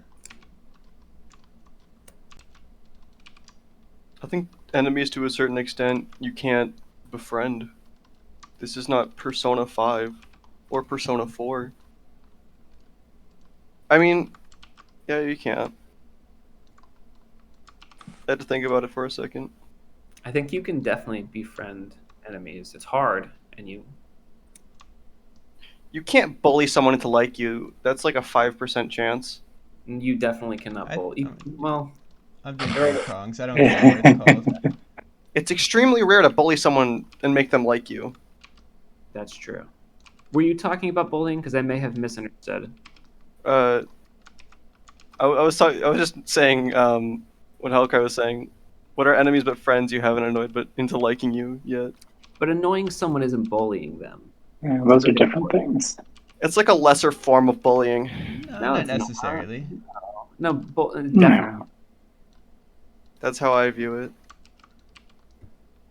So if somebody It's- comes up to you and I think starts, annoyance is in the eye of the beholder. like, to bully is to seek to harm, intimidate, or coerce. Like if you like, I think they're both to seek attention. they're both. And one is just... Yeah, but like, what if you just keep singing a song that someone doesn't like? Is that bullying? It's annoying. See, I annoy my wife all the time, but she still likes me.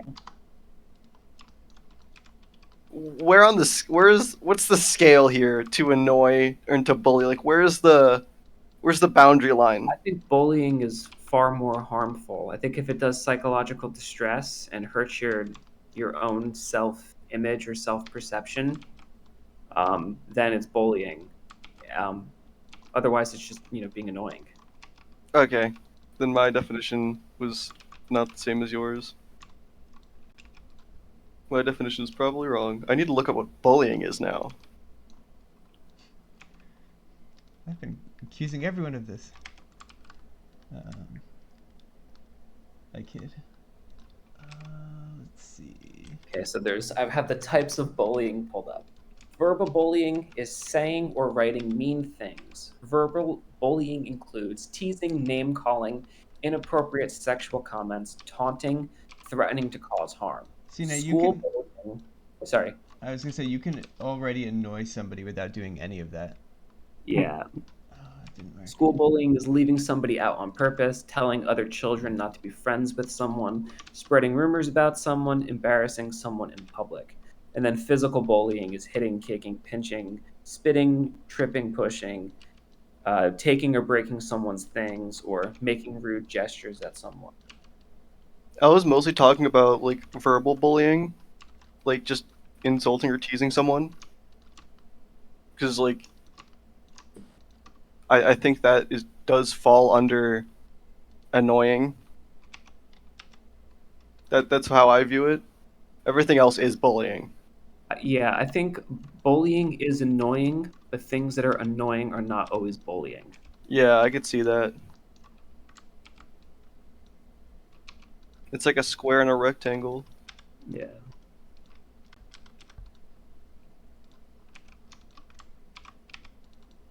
Can we recruit this funny little goblin fella by offering it a life stone like Shin Megami Tensei? You can use Michael's ability that gets enemies on your party. Oh yeah, that's true.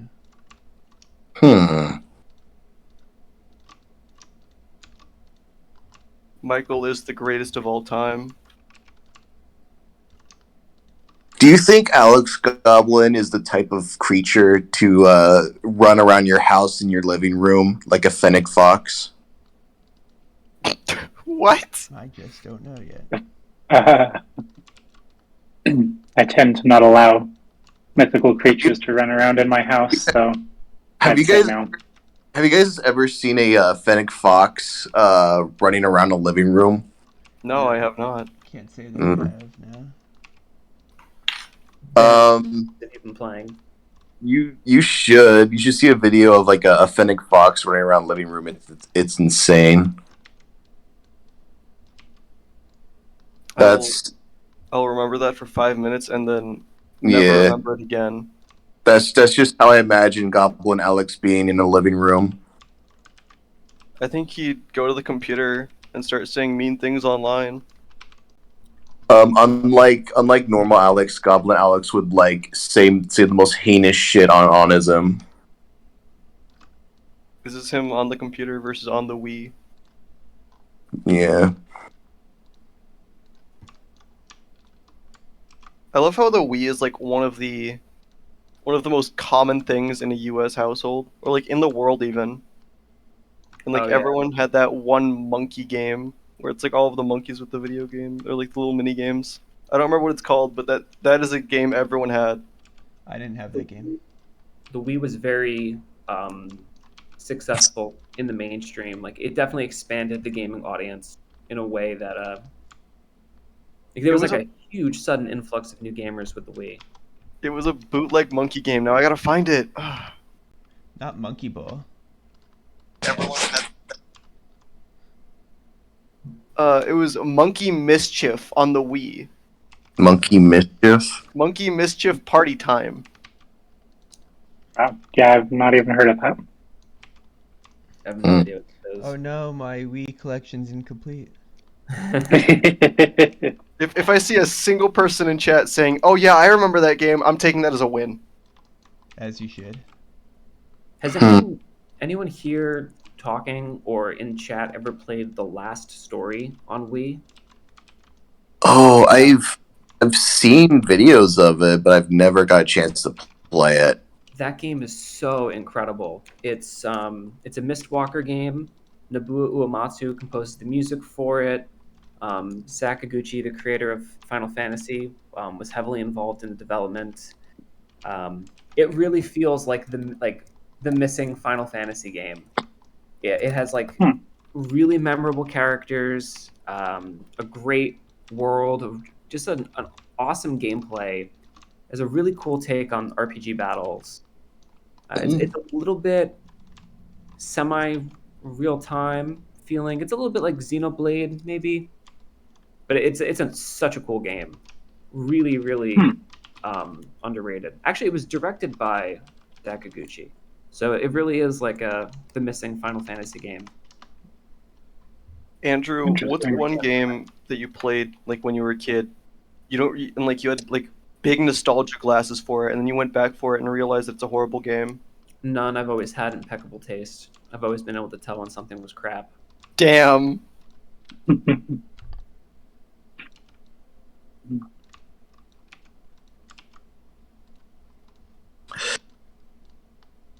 So, what is the symbolism to this evil goblin, Alex? He's in hell. He's gonna get in there and he's gonna wreck shit. Mm. Yeah, we'll see. He's gonna grab your party member by the neck and like turn him into like a roasted turkey. What a dubious little creature. All right, Use up so some- let's add a tail really quick. In fact, I think. So Borrow that. in the beginning, you said like you wanted this creature to be a god, but now he's an impy stimpy. No, I do believe I said imp, but if compared to a fertility goddess, he's more of a fertility god.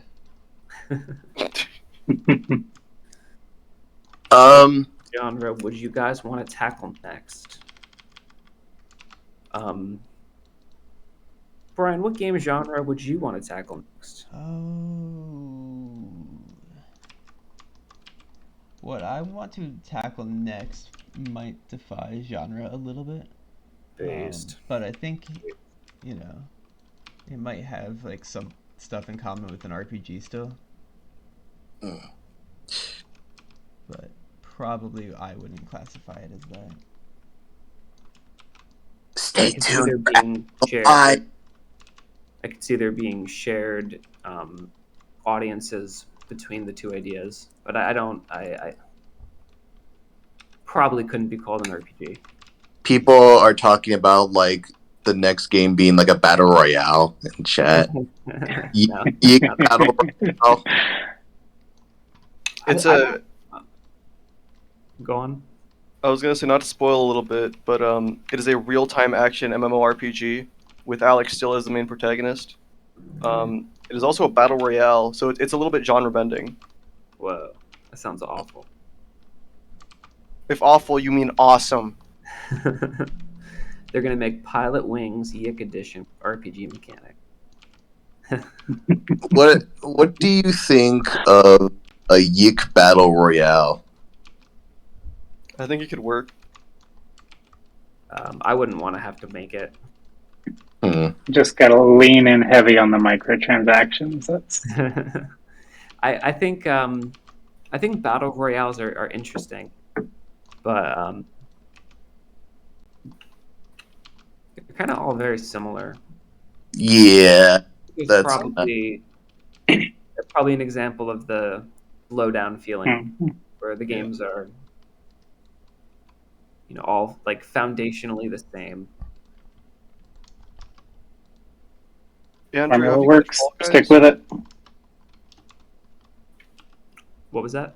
Have you played Fall Guys? Yeah, I've played Fall Guys. I think that game's really cool. That game's a good take on the big battle royale mass multiplayer game. I think it's cool.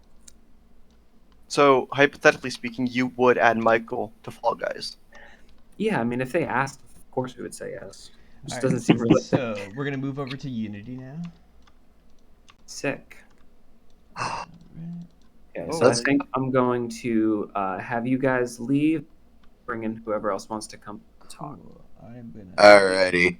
Nice talking Thanks to for you. having. Yeah, it was great talking Later. to you all. Have a Yep. good one, guys. No, not into the pit. It burns. Alright,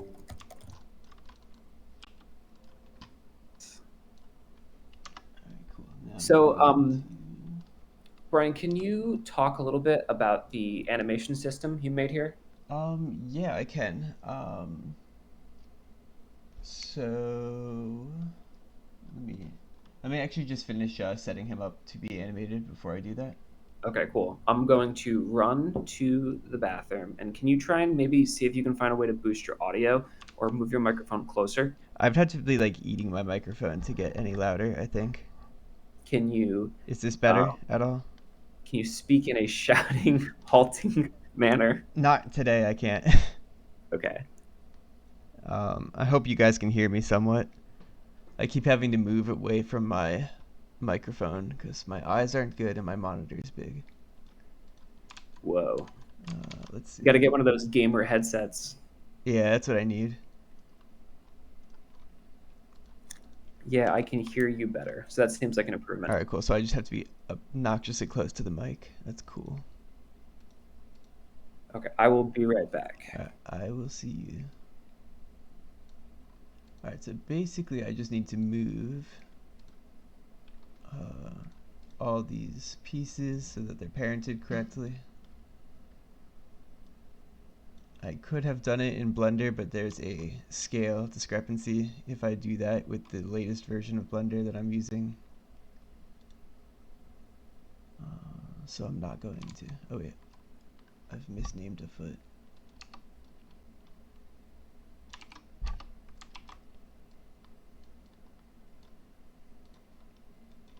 I'm gonna import it, and it's gonna go missing.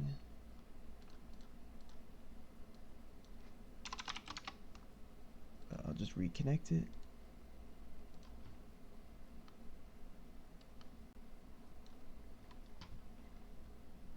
There we go.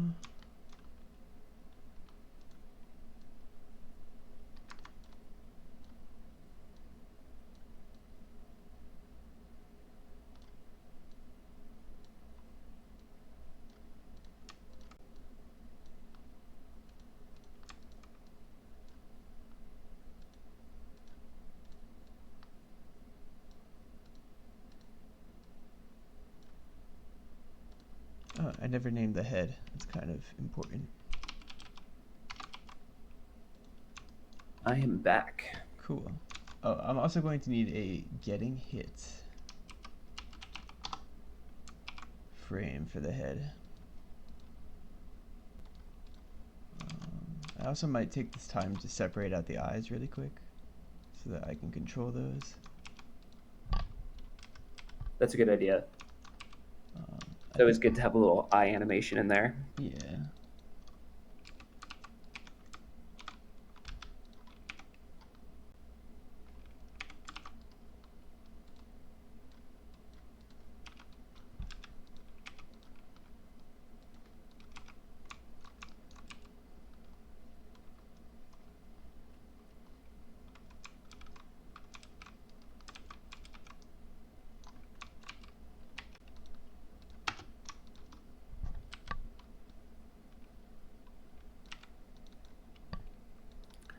So Brian does frame by frame, correct? Like 3D stop motion? Pretty much. You'll probably get a better sense of how it works in a second. Let me see. Who comes up with the enemy designs? Walk me down the creative process if you'd like. A lot of times, Brian and I will kick around like theme ideas, and then Brian will usually have an image in his head from talking about it, and then he goes and models it. Sometimes, I'll say something like, "Hey, wouldn't it be cool if it had this?" And he'll try it, and if we like it, we go with it. But for the most part, the enemy designs come from Brian's brain.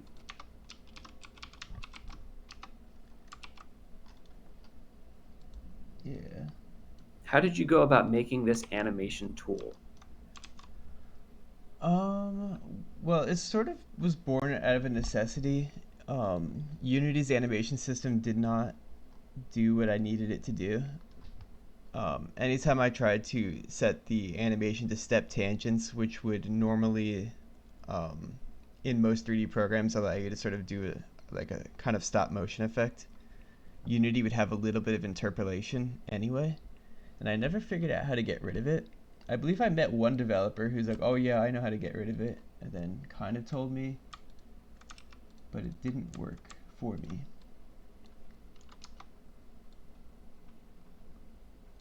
So there might be someone out there who has like a very obvious solution. But anyway, out of necessity, I just sort of started making my own solution. And this is like basically like version 3 of that solution. It just, I don't know, I guess it just kind of grew over time. And then I got to be a better programmer over time as well. Alright, we have tail A and tail B. Yeah, when we first started making the new cutscene, so the first major cutscene we did was the 1.25 Golden Alpaca scene. And we then were like, oh, it'd be easier if we had these tools, and then we could do a little bit more animation stuff. And then Brian, I think you spent like maybe 2 weeks creating like the tools while we were making the first new cutscene for IV. And then as we went along, you just kept adding features once we realized what we needed. Yeah. So a lot of it came out of just whatever like the actual scenarios called for, stuff like that. I guess you can't do it that way. All right. So this is the animation tool right here. I just have to add this and load it. And then I have to select all of these objects and define them as limbs by clicking this button. And then I can click record here. And now this is our T-pose.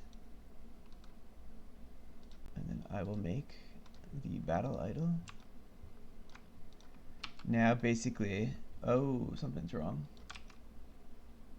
Oh man, we might have to redo that, guys. Something has a funny scale. Everything has a funny scale. That's so weird because I thought, alright. Oh, you can't see, I'm in Blender, redoing the scale. Let's see, this might be a disaster when we come back. Okay. In your opinion, what is the biggest advice you have for game design / development? Do you have any, Brian? At the Do you have moment, any big advice? I'm better now. Well, when you fix this problem, you can come back to the question. I Yeah. think that Alright, screw it, we're doing it again. you probably want to have some touchstones to focus development around. So if it's a game that focuses on combat, you should probably focus on making the combat good first. If it's a game that focuses on storytelling, you probably want to design everything around. If you do everything too independently, you can end up making something too bloated.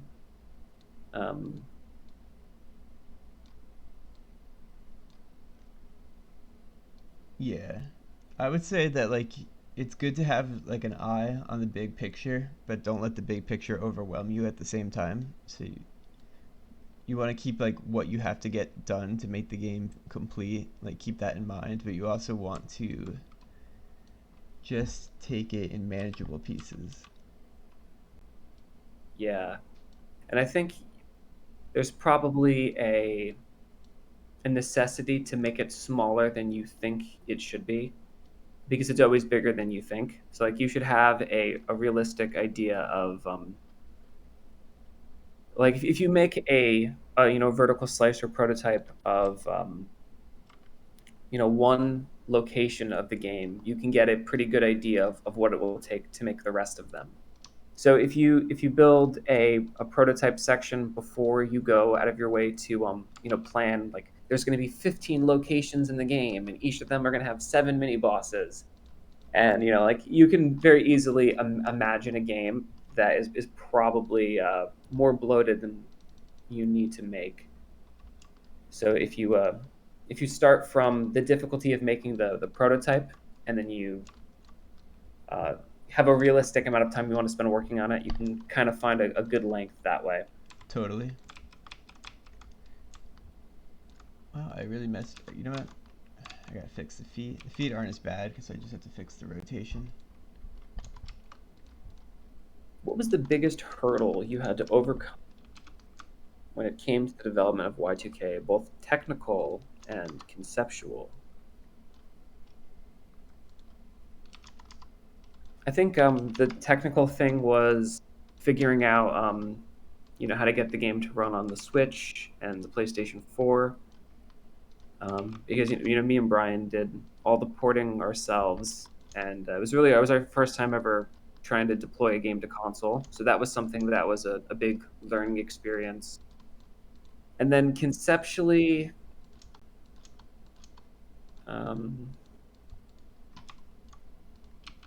I think the biggest problem was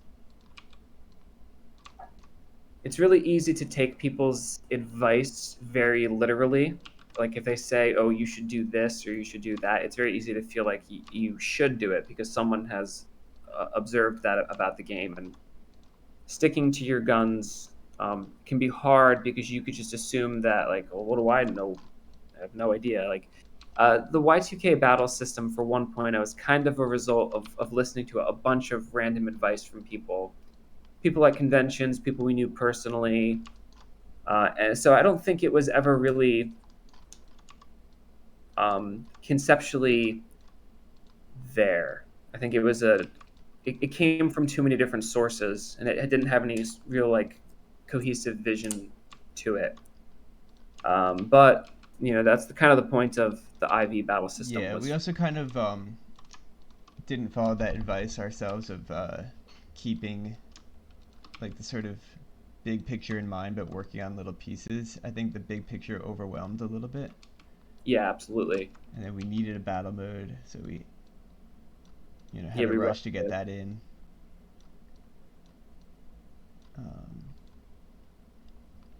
What was originally planned for the battle system? Well, there's images that you can find. We had like visuals and kind of how we wanted to present the battle. But we had pushback from a lot of people when they saw our prototype, and we never really got to make it look as good as we wanted to. So I think we kind of just like defaulted on a lot of options. I think the IV battle mode visually is more like what we had originally wanted to do. We wouldn't have been able to do it back then. But having made it once, it's easier to kind of conceptualize how to do those Exactly. things After now. you've made any kind of big RPG battle, even if it's not your favorite, you go, okay, I know how to do that now.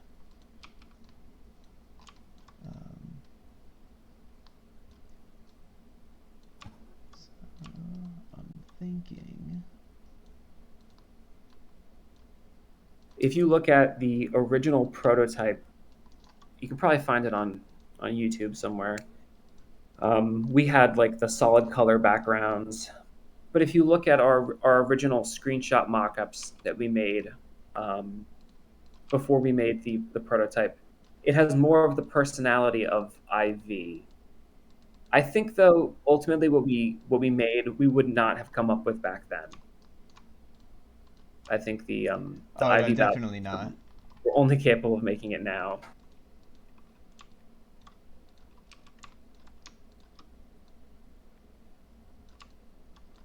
Cool.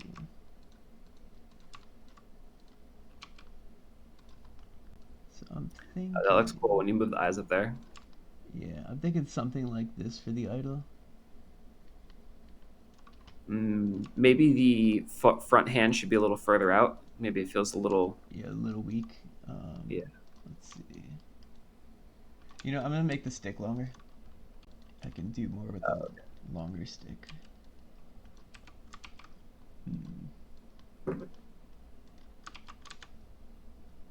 Yeah. Okay.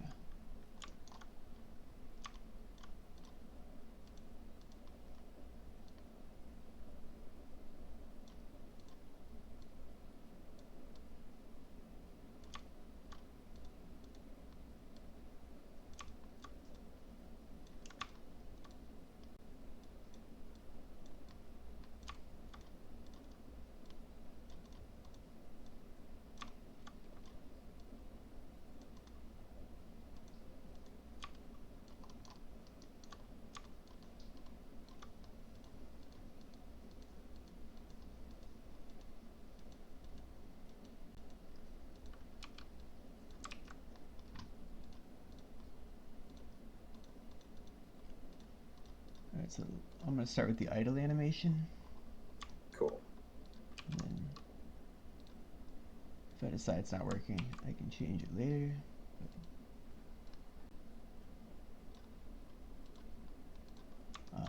And what I'm doing here is I'm basically locking the foot position down.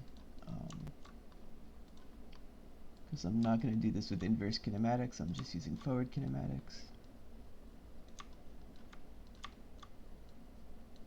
Frail Dog says, "Whoa, this guy looks dope."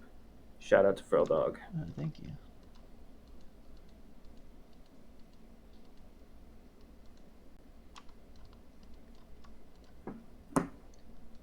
Alright, cool. So now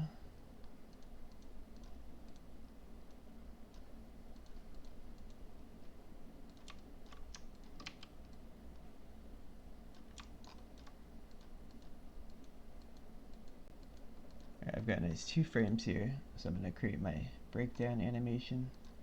And this button right here will automatically insert a frame in between. That's halfway between the two. Now, when you say that, do you mean does it average the positions? Yeah, or does it? that's a good way. So it's basically averaging the positions of everything. So if I were to, in between these two, for example, breakdown would create halfway. That's and then cool. from there, I want to basically make parts of the body lag behind. So things that are further out from the center, I like to make them more like the previous frame than like the next frame, if that makes sense. So. Oh, okay. Yeah, that makes sense. Yeah, so see the way the head looks up here? It'll look up before it goes down. It's like it's being left behind, and that'll give it like a nice sort of goofy look. Then I'm going to do the same with the hand here. And this hand. I'm going to rotate this because I don't want the pitchfork looking like it's rolling. We are joined by Frail Dog. Hey, Frail Dog. Hey, what's up? Just watching Brian work. Yeah, I see. Yeah, I wasn't around for the rest of the stream 'cause I was asleep. And then I woke up, I got some pizza. Sick. Nice. Yeah. Alright, so now I'm basically going to do the same thing again. On this last frame, I'm going to create a breakdown, so that'll bring us halfway back to the first frame. You could even consider maybe a little swirling of the front of the pitchfork. Yeah, I think I might do that. Yeah, so that's Yeah, that'd kind be of. dope. But what we want to do now is take this head and make it look down this time. And then we get that nice lag there. And I think we'll do the same for the nose of the pitchfork. So I'll just bring it down.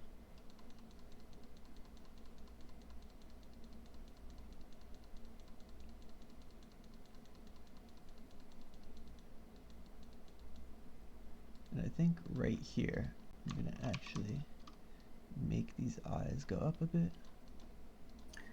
Brian 3D models ASMR. Yeah, I'm turning into Bob Ross over here. Watching Brian model an enemy is great. I agree. Alex YIIK in the real world. I'm glad to hear that. Yeah. Alright, cool. So now that I've got those 3 frames, let me take a look at the motion. He looks like he'd write for Pitchfork too. Alright, cool. So now I'm just going to do the lazy thing. Click breakdown, insert, next, breakdown, insert, next. Oh wait, I should have done that twice. I fucked up. Let me see. Alright. I usually do that on autopilot, so when I tried to explain it. Alright, let's do that again. Breakdown, insert, next, next. Breakdown, insert, next, next. Breakdown, insert, next, next. Breakdown, record. And there we go.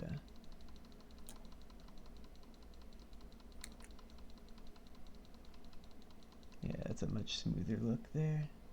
I'll set this. I don't want to be that. Oh, you go. Sorry. I'm just going to set that as the default. And I think his tail needs to move as well. Oh yes, I've been neglecting the tail. I should have done that before I inserted all these other frames, but whatever. Stuff happens. Yeah. What kind of pizza did you have, Feral Dog? I just had 2 slices of pepperoni. It was cool because I just walk in there and they already know what I want. Oh, nice. You're an Sometimes, yeah, sometimes it's not cool because I'll walk in with my friends. We're gonna eat Oh, and you want like something in different? the place, and then they just give me 2 slices of pepperoni to go. I'm I like, didn't order this. right. But Can I it's have these funny. today, please? I mean, I just take the like paper plate and bag they give me and just bring it to a table. I'm like, screw it. But it's funny because now when I walk in with my friends, I make sure to like wave my hands like, no, no, no. Like, no. There's this guy that thinks it's really funny. He's like, oh, like, you're messing me up, man. I'm like, sorry.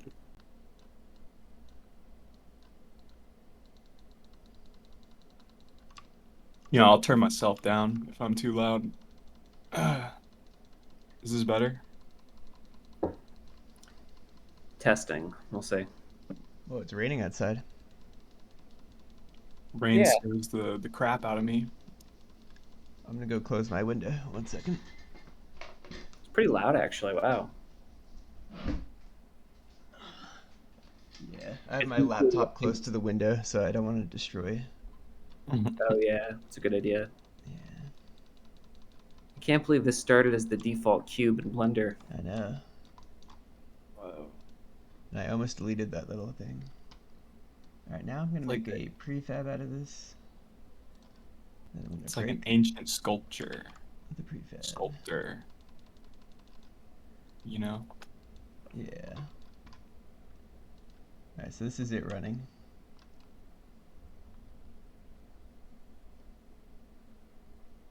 And that's a pretty good start. You know what I'm gonna do though?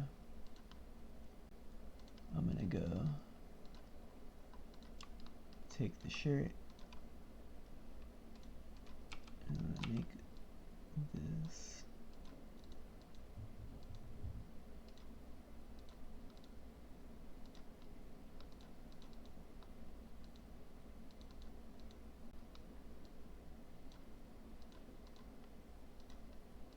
Bruh.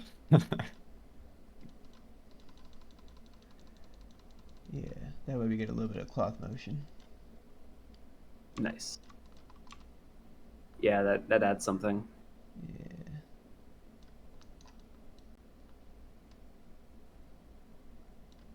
Reminds me of those little annoying things in Wind Waker. Oh, that's funny. Nice. I love those little things in Wind Waker. They're cool. They're Okay. annoying when you're playing without a sword, because I play the randomizer and I play without a sword for most of the game. So it's like, they get really annoying, but it's still fun. Oh, I can imagine. Whoops, I forgot to unlock my feet. Sleepless Dreamer says, "Are you guys familiar with any MS-DOS games? Did you guys grow up on them?" No. Our first Brian had played like NES games when he was like a kid that our cousin had, but we didn't really have any game consoles until the PS1. But we only had it for like maybe like 6 weeks because I developed seizures from it. Well, I had childhood epilepsy, and then the PS1 was giving me seizures, so we got rid of it for like 3 years. And then the next console we got when I outgrew the seizures was a Game Boy. So like I think most of our like serious gaming early on was on the, and then we got a Nintendo 64. We didn't really play a lot of PC games. Yeah, I'm trying to think of. I feel like I've played a DOS game or two. I just don't know what they would have been, and they definitely weren't. Like Carmen Sandiego, I guess, was a DOS game. Oh yeah, I remember that. That game was cool. Alright, I'm gonna give him a jump animation, because everyone in Y2K gets a jump animation now.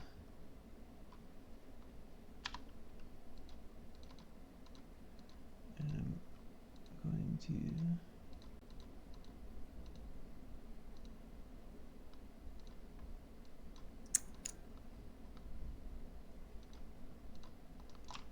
Alright, cool. So, for Dude, the his jump, toes are awesome. thanks. They're basically just the hands that I mutilated until they became toes. One of my prouder lazy moments.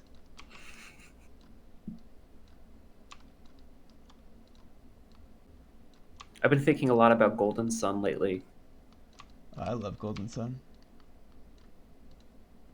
Every once in a while, that game pops into my head, and I just think about walking around the overworld, the music there, and how like punchy the battle mode felt. Yeah, that's probably one of the faster RPG battle modes, honestly. And That game has a serious vibe to it. Just something about like the lighting that they have on the pre-rendered sprites and the music and the weird like cold gin thing. yeah, Just vibe.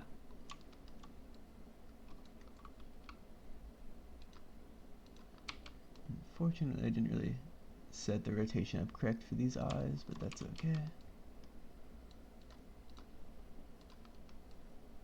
Thankfully, my animation system doesn't care about things like that too much. Yeah. RPG Hero 46 says the sound effect of Golden Sun was good. Do you agree? Yeah, the Yes. game has awesome sound design. Yeah, Really some cool. of the best music on the Game Boy Advance for sure too. Did you play it, Frail? Nah, I was the games I played on my Game Boy Advance was I only had Mario Kart Super Circuit and this Winnie the Pooh Dream game for GBA, but I had a ton of Game Boy games that I would just get from like because they were like $1. Yeah. Game Boy games most used to of be them. so cheap. Yeah, They a had lot of good games used to be so period. cheap. I remember you could go to GameStop and get like Paper Mario Thousand Year Door for like $10, like $5. Yeah, the used game market has really inflated like crazy. Yeah, I have my conspiracy theories about it. Can we hear them? No, they're not very fleshed out, but Do you want to develop them in real time in front of an audience of 44 people? no, because I think people have a better idea of what actually happened. What I think, like my 10-year-old brain thinking about this is like, man, ever since GameStop suddenly got rid of all their GameCube games, these prices have skyrocketed. That's like, Hmm. that's it for me. I don't. It's not very thought out at all. You Hmm. know, There might be something to that. I think there is, but there's probably much more going on. 'Cause I don't know. There's that thing about the graded games thing. Like, I think those are two issues colliding now. Prices were yeah, definitely going up before that became a thing. yeah. I remember I was really disappointed when my GameStop suddenly didn't have GameCube games anymore. It was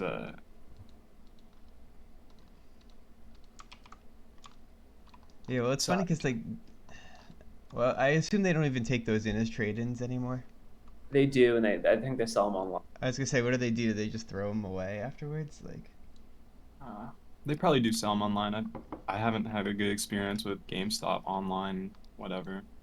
I remember I got Pikmin 3 and there was like a pebble in my disc. yeah, they've definitely opened games that they've otherwise sold me as new before, which is annoying. Um, but whatever. I was gonna open it anyway. Yeah. He looks so mischievous. I hate this little guy. Yeah, he's a little bastard, and I love him. Yeah, I love him too. It's All funny. right, so now he's gonna be attacking.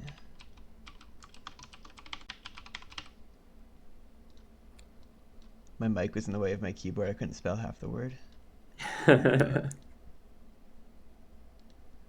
Good. Sheepless Gamer, did you guys grow up with any Bomberman games? I remember a demo for a Bomberman game on a PlayStation Underground demo disc. And I think that was really the only Bomberman game I played until I think I tried one at a friend's house like 10 years later. And then I played the one that they launched on the Nintendo Switch. So that's really the only Bomberman experience I have at all. Yeah, I do believe I had played like the Super Nintendo one on an emulator at one point. Um,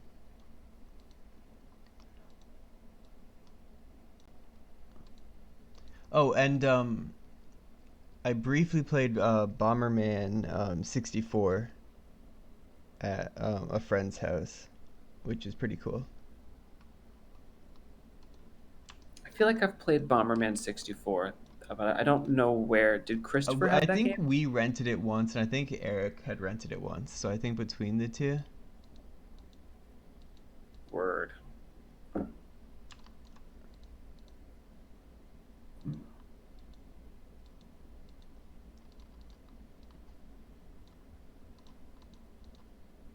What have you been playing currently, Brian? I've been playing Phantom Brave. I've been playing Dragon's Dogma. I've been playing Days Gone. I've been playing what's it called? Phantom Dust. It was like an Ooh, Xbox game. that game is awesome. Yeah, I saw there was I was watching some video. It's just like a collage of like every Xbox game, and I saw that. I'm like, what the hell is that? Oh, is that the It one you was told me to play on Yeah, I Game told Pass? you to download that. You should check it out. Okay, I will. It's pretty cool. yeah, it's really cool that they just have that full game just free. Like, Yeah, it's just free. Like you don't even have to have Game Pass. yeah, Oh, really? Yeah. yeah. Wow. Well, it was a weird thing. I started looking into it, and it looks like Microsoft made the game, but then they didn't publish it. Someone else published it. So I guess The Microsoft owns the game. I don't really know yeah, how it works. Maybe. I think they published it in Japan, but like they were gonna cancel the English release of the game, and then Majesco swooped in and published it. Yeah, okay. America. I don't understand Microsoft, but that's cool. Although lately they've been really good, so yeah. I'm honestly Yeah, surprised a game like that existed on the original Xbox at all. To be fair, I I honestly didn't I'm think the original Xbox had anything that really would interest me. wow. I hate to say it. I'm not gonna say anything. No, I am. Go No, the ahead. original Xbox is the best. Oh, really? Yeah, I might have I just think so. missed out. Yeah. What Uh, are the best original Xbox games? well, I can't tell you which one is the absolute best one, but there's a lot of really interesting games for it that I don't see anywhere else. And then also, it's like I feel like a lot of the best versions of multi-plats are on the original Xbox. Well, that's definitely true. That system was a beast. Yeah, it plays like every game in progressive scan, which is really Yeah. nice. I think it was only like the Matrix. I think I've heard like got like screwed up on there. Yeah. I mean, I think the Sonic games for it also are like a little worse than the GameCube versions. Like Sonic Yeah. Riders is a little worse on Xbox and PC than on GameCube, but it's still good. Um, yeah, no, the Gun Valkyrie is really cool. Jet Set Radio Future, obviously, everyone says that. Yeah. Otogi, I've been playing through Otogi and it's an interesting game. It's a FromSoft game, Oh, uh, okay. exclusive to the original Xbox. There's Otogi too, I guess. There's Phantom Dest, obviously. There's Panzer Dragoon Orta. Yeah. There's yeah. I mean, most of those are Japanese games. Like I'm pretty sure all of the games I just listed were Yeah. Well, I Japanese think that's games. usually my thing is I don't think about the Xbox as being like a very Japanese console because it's not a Japanese console. But I really love Japanese games. Yeah. All right, let's see. I want this to be pointing. I was happy that Microsoft uh, ensured the development of um, Lost Odyssey and Blue Dragon. Yes. Those were like two of the only. Well, Blue Dragon's cool, but Lost Odyssey is really, really cool, and that was one of the only awesome, excellent RPGs of the early PS3, Xbox 360 era. It Yeah. really took late into those consoles for there to be great JRPGs. Deepless Dream says, "What style of retro games do you feel are underrepresented in the indie market?" I'd say PS2 likes. Those Yeah, are there's not a lot of PS2 like games. yeah. I think it's weird because I love the visuals of the PS1, but there's a lot of people when they see PS1 graphics just only see the limitation, as if like I don't know, like they're like offended to look at those Yeah, games. like it's a But bad there's thing. something so impressionistic about the way that the low poly PS1 graphics Yeah, were, especially some like of the more like impressive games that like the Vagrant PS1 had. Story. Yeah, like Vagrant Story.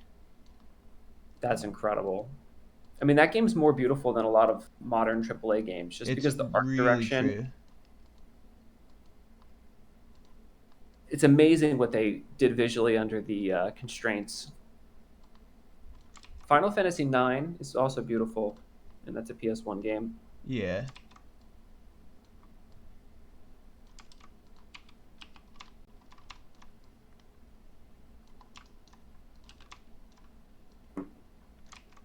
But Yeah, I the think thing about that go. maybe people should be careful about relying on nostalgia for an old game to drive their indie game forward. Mainly because we're going to come to a point where we run out of games that people are nostalgic for, and we're going to really overestimate how big the market is for that type of thing. Yeah, we'll end up having to copy the copies.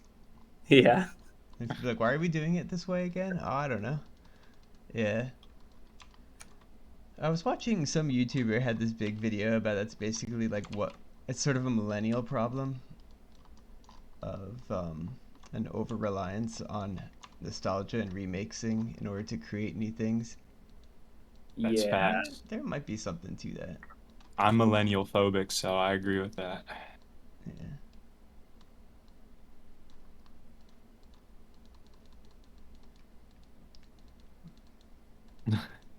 Well, they probably. Let me see. I might have this wrong.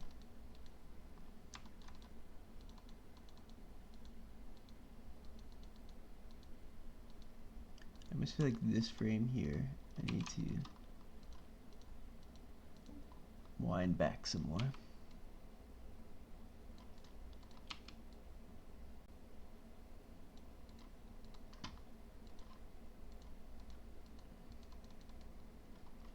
And then I think I'm gonna put this forward more.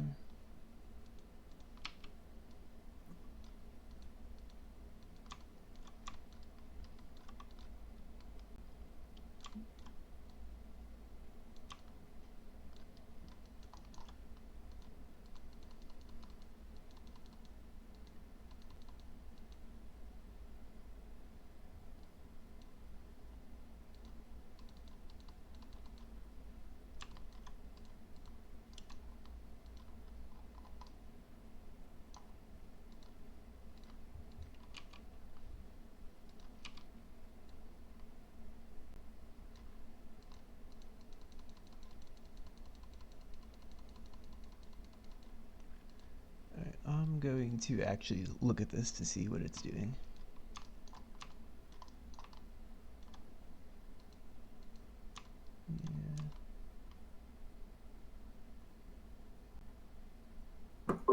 Hey, I'm back. Oh, hey, didn't know you left.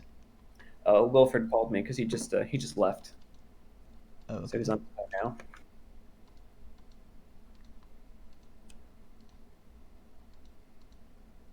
Which Final Fantasy protagonist is most Alex-like? Probably Tidus. But Tidus, he has a job and a hot girlfriend, and he plays sports. So it's really just the whiny daddy issues that make them similar. Yeah. Oh. Oh no. Okay, it's fine. I realize I'm not up to date with the latest version of my animation system on here, so I was looking for a tool I needed. And I do not have it. Oh, crud. That sucks. That's fine. I can hack this. Does real Wilfred do the funny laugh? Yes, he does. He cackles like a maniac. Damn.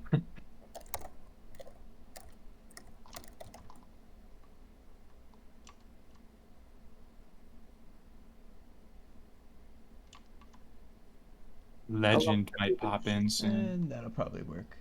Alright, so I Who's think we're going to switch back to Blender so that I can make a getting hit face.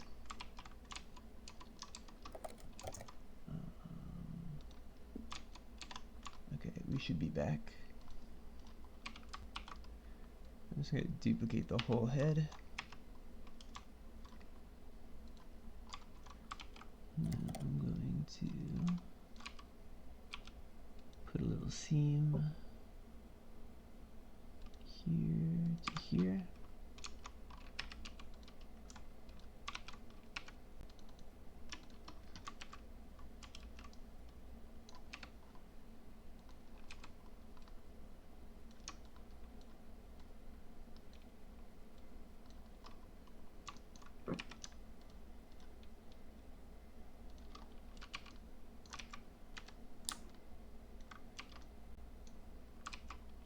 Squall to me because he is so self-absorbed in himself, and the hint of Bart's because Bart's can be very selfish too, times. I think Squall is too cool. Like even though Squall is like a brat, he's cool, and Alex is very not cool. Squall's got the leather jacket. He can fight. He can do that weird magic where you cover your eye. Yeah. Like Can't discount Squall, that. I mean, he's a crybaby, and he's too aloof, but he's very cool. True.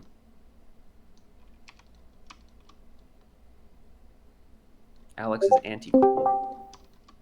This will probably work.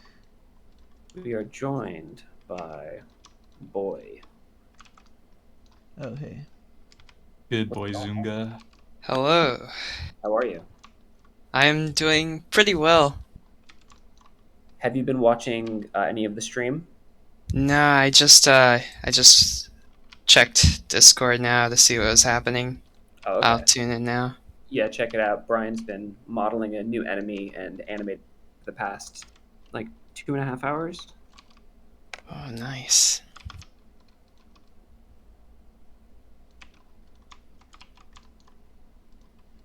When Oh, Alex played Zelda cool. 2. It's like a little goblin, Alex. Yeah. Would Alex like Zelda 2? I don't think Alex has played Zelda 2. I think if he did, he'd complain it's too hard or something. Yeah, I think so. He Yeah. probably wouldn't get it. And then he'd play Yeah. Shovel Knight and think it's the greatest game ever made. Nice. Yeah. They broke the formula. Alright, so this is what we're gonna do. It's always weird when you have the faces intersecting like that. Yeah, it's gonna look like crap for a second. Head normal. Then we're gonna remove the renderer on the old head. I think Shovel Knight is probably one of the probably top 10 greatest indie games. Just like for not only for just like how good it is, but the sheer impact it had. I mean, that game is huge. So many people played that game. Totally. Not a fan. Unfortunately. What are your top 5 indie games, Pharrell? Ooh. Dang. Yo, you put it on me. You put I'll me on come the back to you, spot. David. Top 5 indie Top games. 5. Or Okay, just so, 5, like top 5. Top 5 games in general or indie games? yeah. Yeah. Wait, you're cutting out. What? Oh, really? Top 5 indie games. Top 5 indie games. Okay. Okay, number 1, this is like I think number 1 indie game is probably Minecraft, even though like I'm not like a huge fan of it. I think just the impact that it's had is like crazy. Although it's not really indie anymore. It was though. It was, yeah. It ended like crazy. Let me think. I'm bad with top 5s. Or I like think I top got my top lists. I think. I don't know. I think Super Meat Boy. Good choice. Definitely up there. For being such an early indie game. I like Cave Story a lot. Even though it maybe has like less of a larger impact as a whole, I feel like it inspired a lot of people. I think it had a huge impact. I think Yeah, that it was pretty huge. it's almost easy to forget now. Alright, I got my top 5, man. I'm like actually so fucking ready. I mean, I would definitely say. I mean, this might be biased, but Y2K.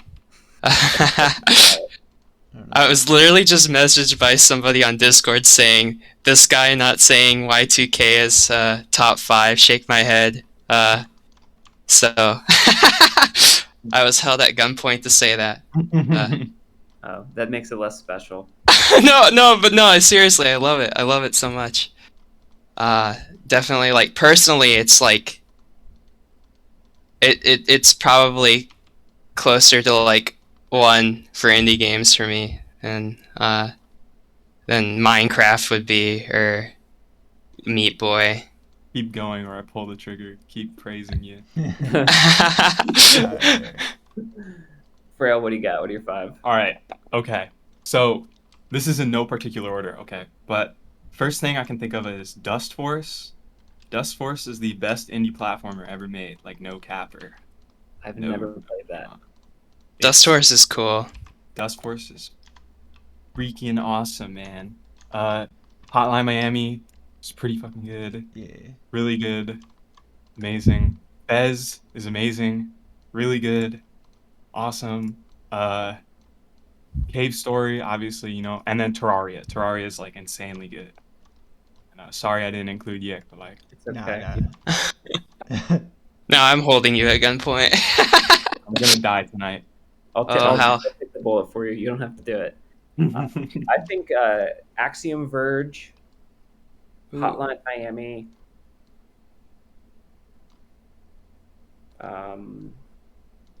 Among Us. Blasphemous, Off, Ooh, off. and Towerfall. Ooh, Towerfall. Oh, Good yeah, choice. those are good. What about you, Brian? I'm not sure if I can get to 5. I probably can. Hotline Miami is definitely up there. That's definitely on the list, no matter what.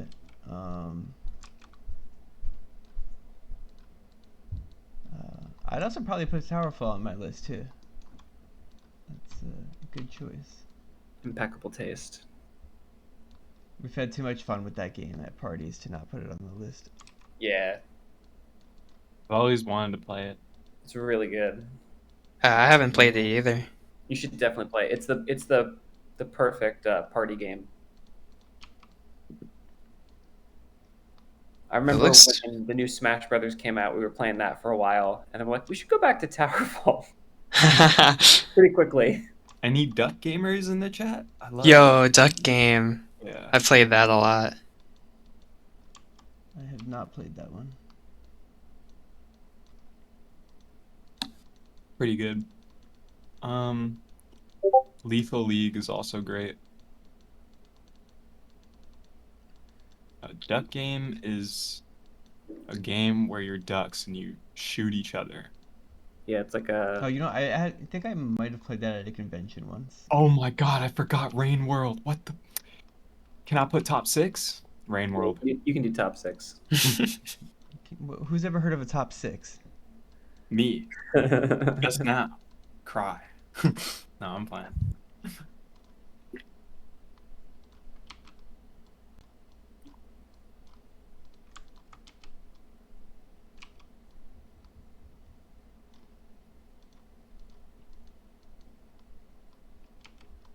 Actually, you know what we're doing?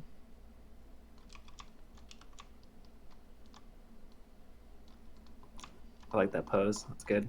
Yeah.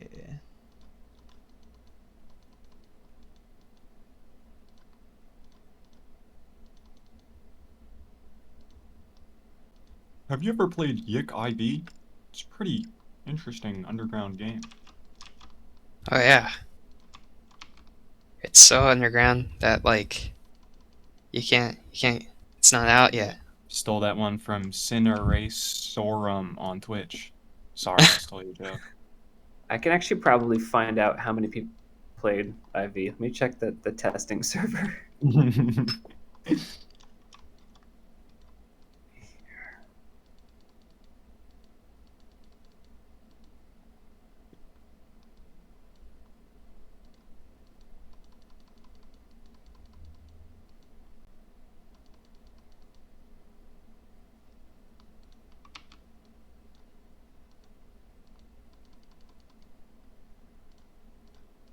Got 14 online and 9 off.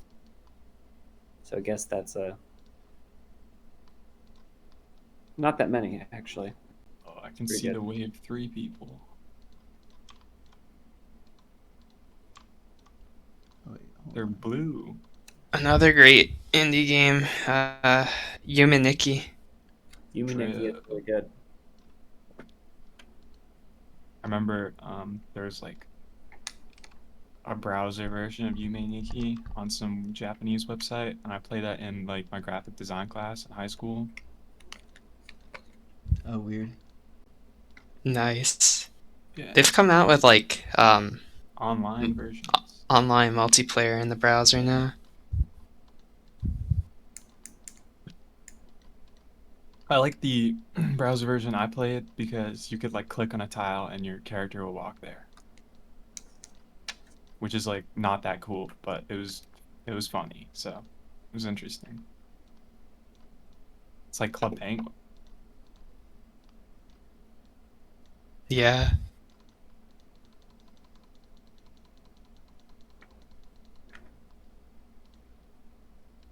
Sleepless Dreamer. Have you guys played any boomer shooters?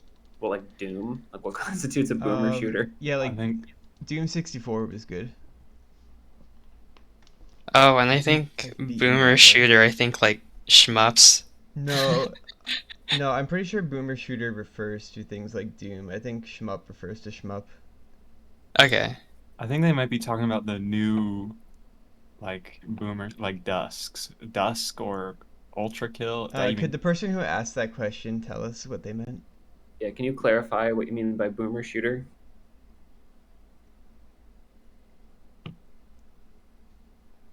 Does Half-Life 2 count? I love Half-Life 2. that's a millennial shooter, man.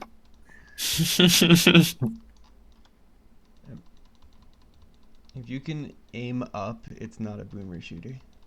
I'm trying to think, what other animations does this little guy need? Or are we done?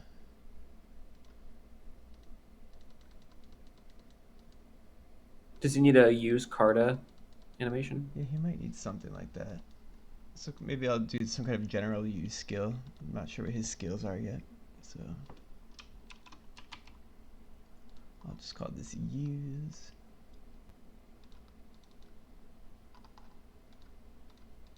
How long did Andrew play Half-Life 2 to make him feel like it was real life?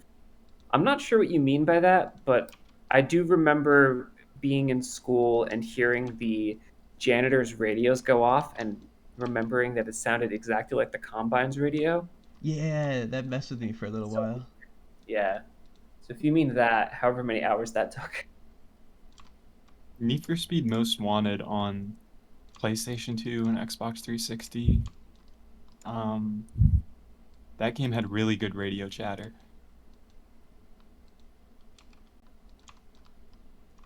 I don't Pretty think cool. I played either of those. I very rarely bought car games or racing games because when I would get games, it'd be so rare. Mhm. I would want something that I knew I would be interested by. My brother just had it, so I'd play it.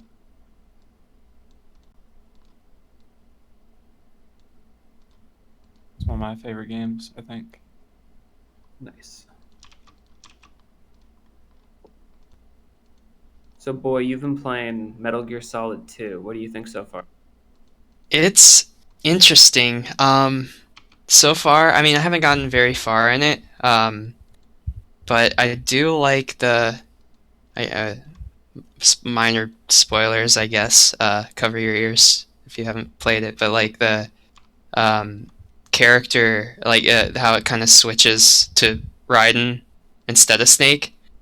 And I'm surprised to find that Raiden's kind of a dork.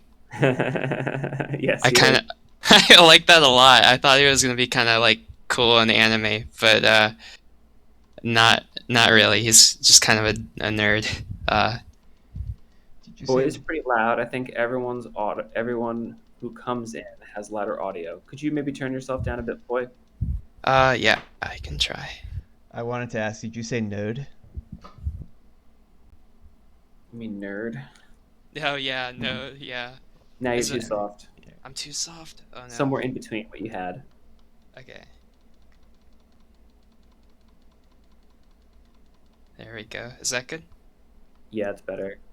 Okay. Metal Gear Solid 2 has a lot in common with The Last of Us 2, strangely enough. Oh wow. Even with the whole unexpected character switch. Ah. Only it's for different narrative reasons. But it feels similar. Like if you played, a lot of people played Metal Gear Solid 1 and they were really in love with Snake as a protagonist. And then when Metal Gear Solid 2 comes out and it pulls a switcheroo, so many people really were not happy about that. The fan reaction early on the internet was very negative. And when I saw the same thing happen with The Last of Us 2, I was like, I've seen this one before. This is a rerun. Wow. Yeah, there's actually footage. This could be a Mandela effect, but I'm pretty sure I remember that there's footage from the first trailer where they replaced scenarios where you saw Snake in sections where you actually play as Raiden. I'm So like pretty sure that's they're right. hard to keep that secret.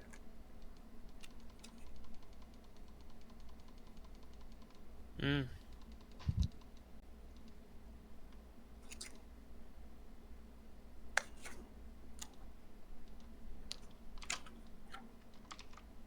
One thing that about Metal Gear Solid 2, coming from playing Metal Gear Solid 1, um, so far I kind of like the aesthetics of 1 a bit more than 2.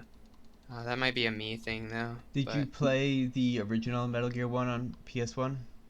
yes. I see what you mean. I really do like the sort of dark atmosphere of that.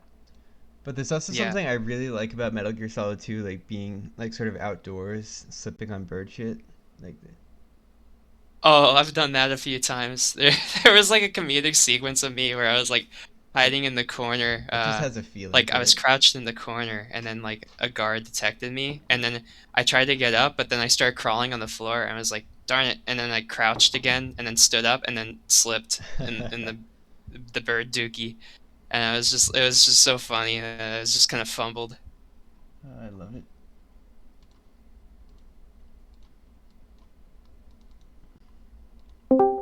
Metal Gear Solid 1 has a very iconic atmosphere.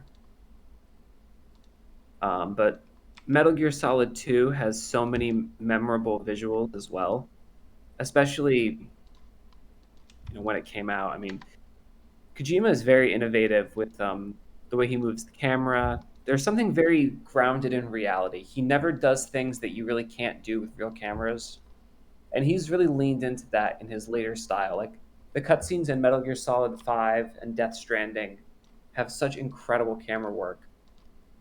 I mean, like Kojima, his visual direction is better than most Hollywood directors Yeah, by far. It's really crazy. Oh, we are definitely. joined by L. Welcome, L. Hey, Hey, Hello. I think you might need to lower your volume a little bit. Everyone's coming in a bit loud.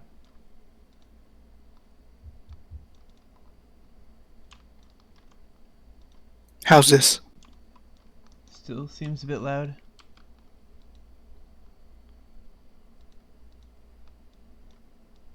I'll need someone. Yeah, still a bit loud.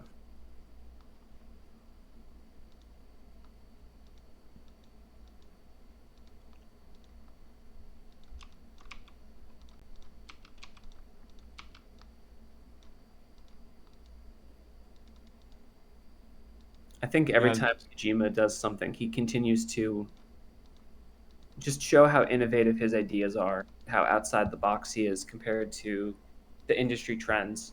Like, there was a big criticism of his work that it was too cutscene heavy, and he really broke free of that in Metal Gear Solid 5 and then in Death Stranding. I mean, those games, for as big as they are, have very little story content compared to like Metal Gear Solid 4 or 3. I mean, even the cutscene ratio to gameplay in Metal Gear Solid, the original, is far exceeds what it is in Kojima's later work.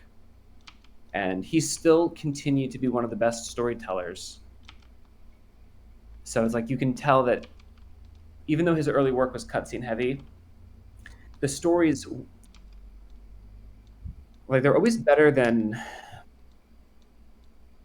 I almost wanted to say some of its parts, but I don't even think that's fair because the sum of its parts is amazing. So that's probably just an expression that came to mind. Hey, how's But this? sorry, go on. Oh, I was just asking, how's this? That's way too soft now, I think.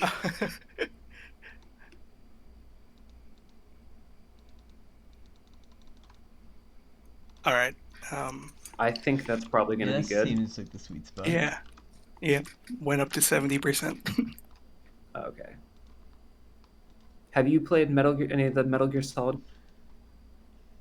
No, I didn't. Oh, The one on the PSP. I don't remember which one that one was, but Like the tactical game, or or is it Portable like Ops maybe, or Peace Walker. yeah, or... Portable Ops, I think, is what it was called. Because I didn't really have many.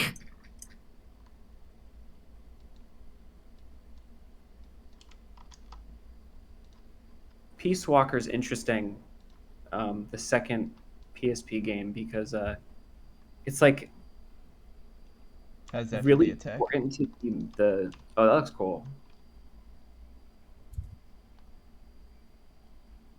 What if you had his pupils get smaller right as it's about to land? Oh yeah, I'll try that.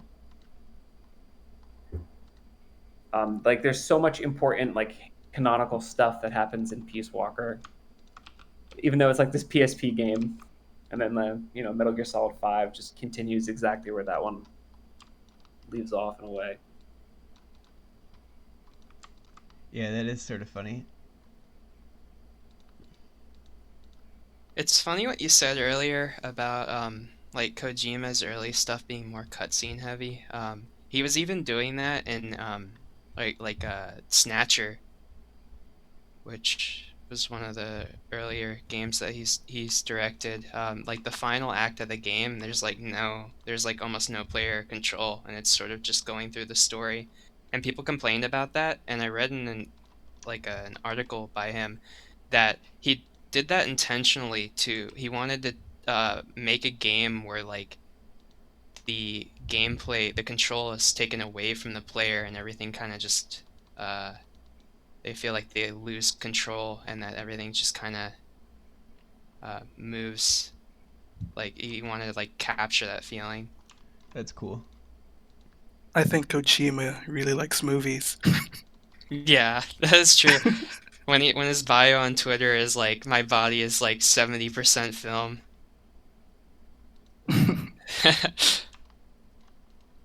Seems like pretty bad because doesn't film degrade over time heavily? Like, he's gonna get I don't know if that made it in- better. May have made it worse, actually.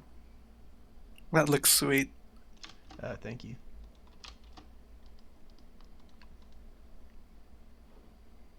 Little imp guy. Alex. Yeah, we just gotta come up with a good name for him.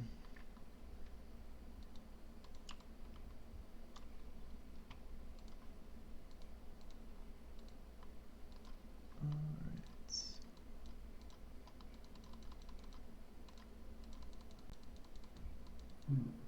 Hellcry says Kojima wanted to call Peace Walker MGS5, but Konami said no.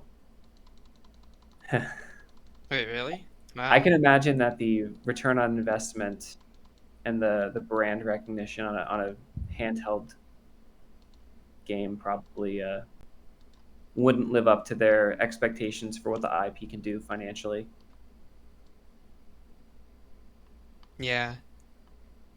I want to crush this Alex under a brick. Damn.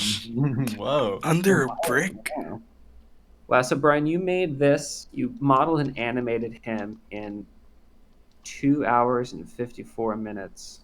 That's not bad. Not too bad at all. Wow. Does he have a dying animation or? No, the enemies don't have the dying animation because they have that particle that spawns. Oh, okay, cool. Perfect. So I think we're actually done. Sweet. Awesome. Wow. That's cool. Okay, well, if Got anyone has Dino. any last things they wanted to talk about, start wrapping.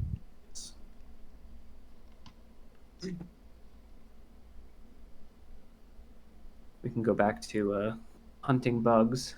Yeah. I haven't been looking at chat because I've been doing this, so. Oh, the response has been very positive. Everyone keeps saying stuff like, Brian is a wizard. Impressive. Nah. He's lying. They all hate you. Well, as Nah, long I'm as there lying. was a chat, that's cool. Yes, there was.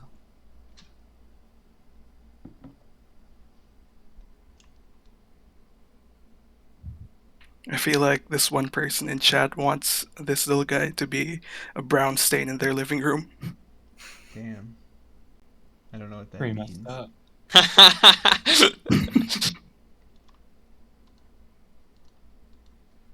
I wanted to say you guys are doing wonderful stuff.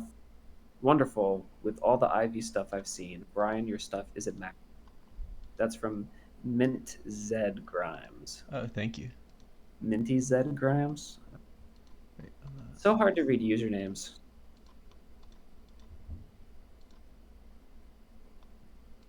oh wait, I have to break the prefab. There we go.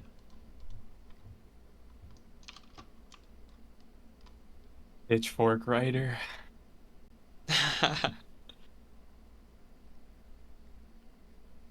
Hipster goblin.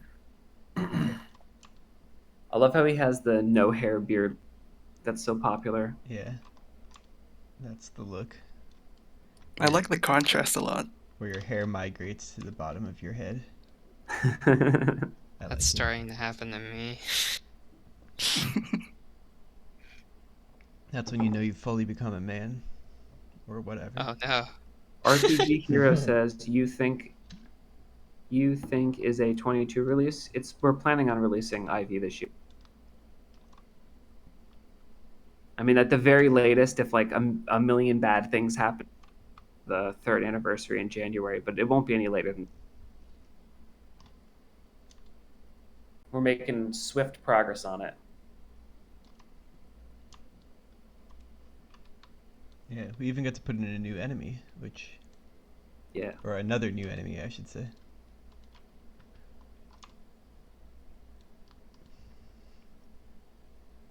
Thankfully, they don't take that long to make, so... Yeah, 3 hours. It's pretty good, And then it'll probably take like another 40 minutes to set them up in the combat. Yeah.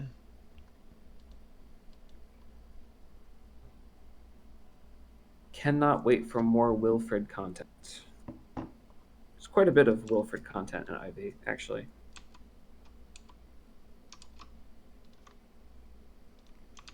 Yeah, surprisingly.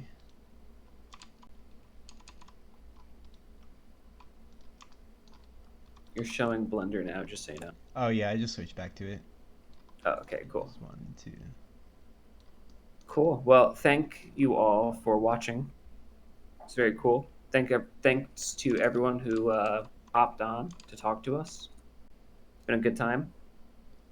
Yeah, this is awesome. Yeah, I hope this was fun for people. Yeah. Yeah, if people liked this and you want to see it happen again, let us know. Yeah, I would definitely be down to do this again in the future. I'm glad I managed to catch like the end of the stream at least.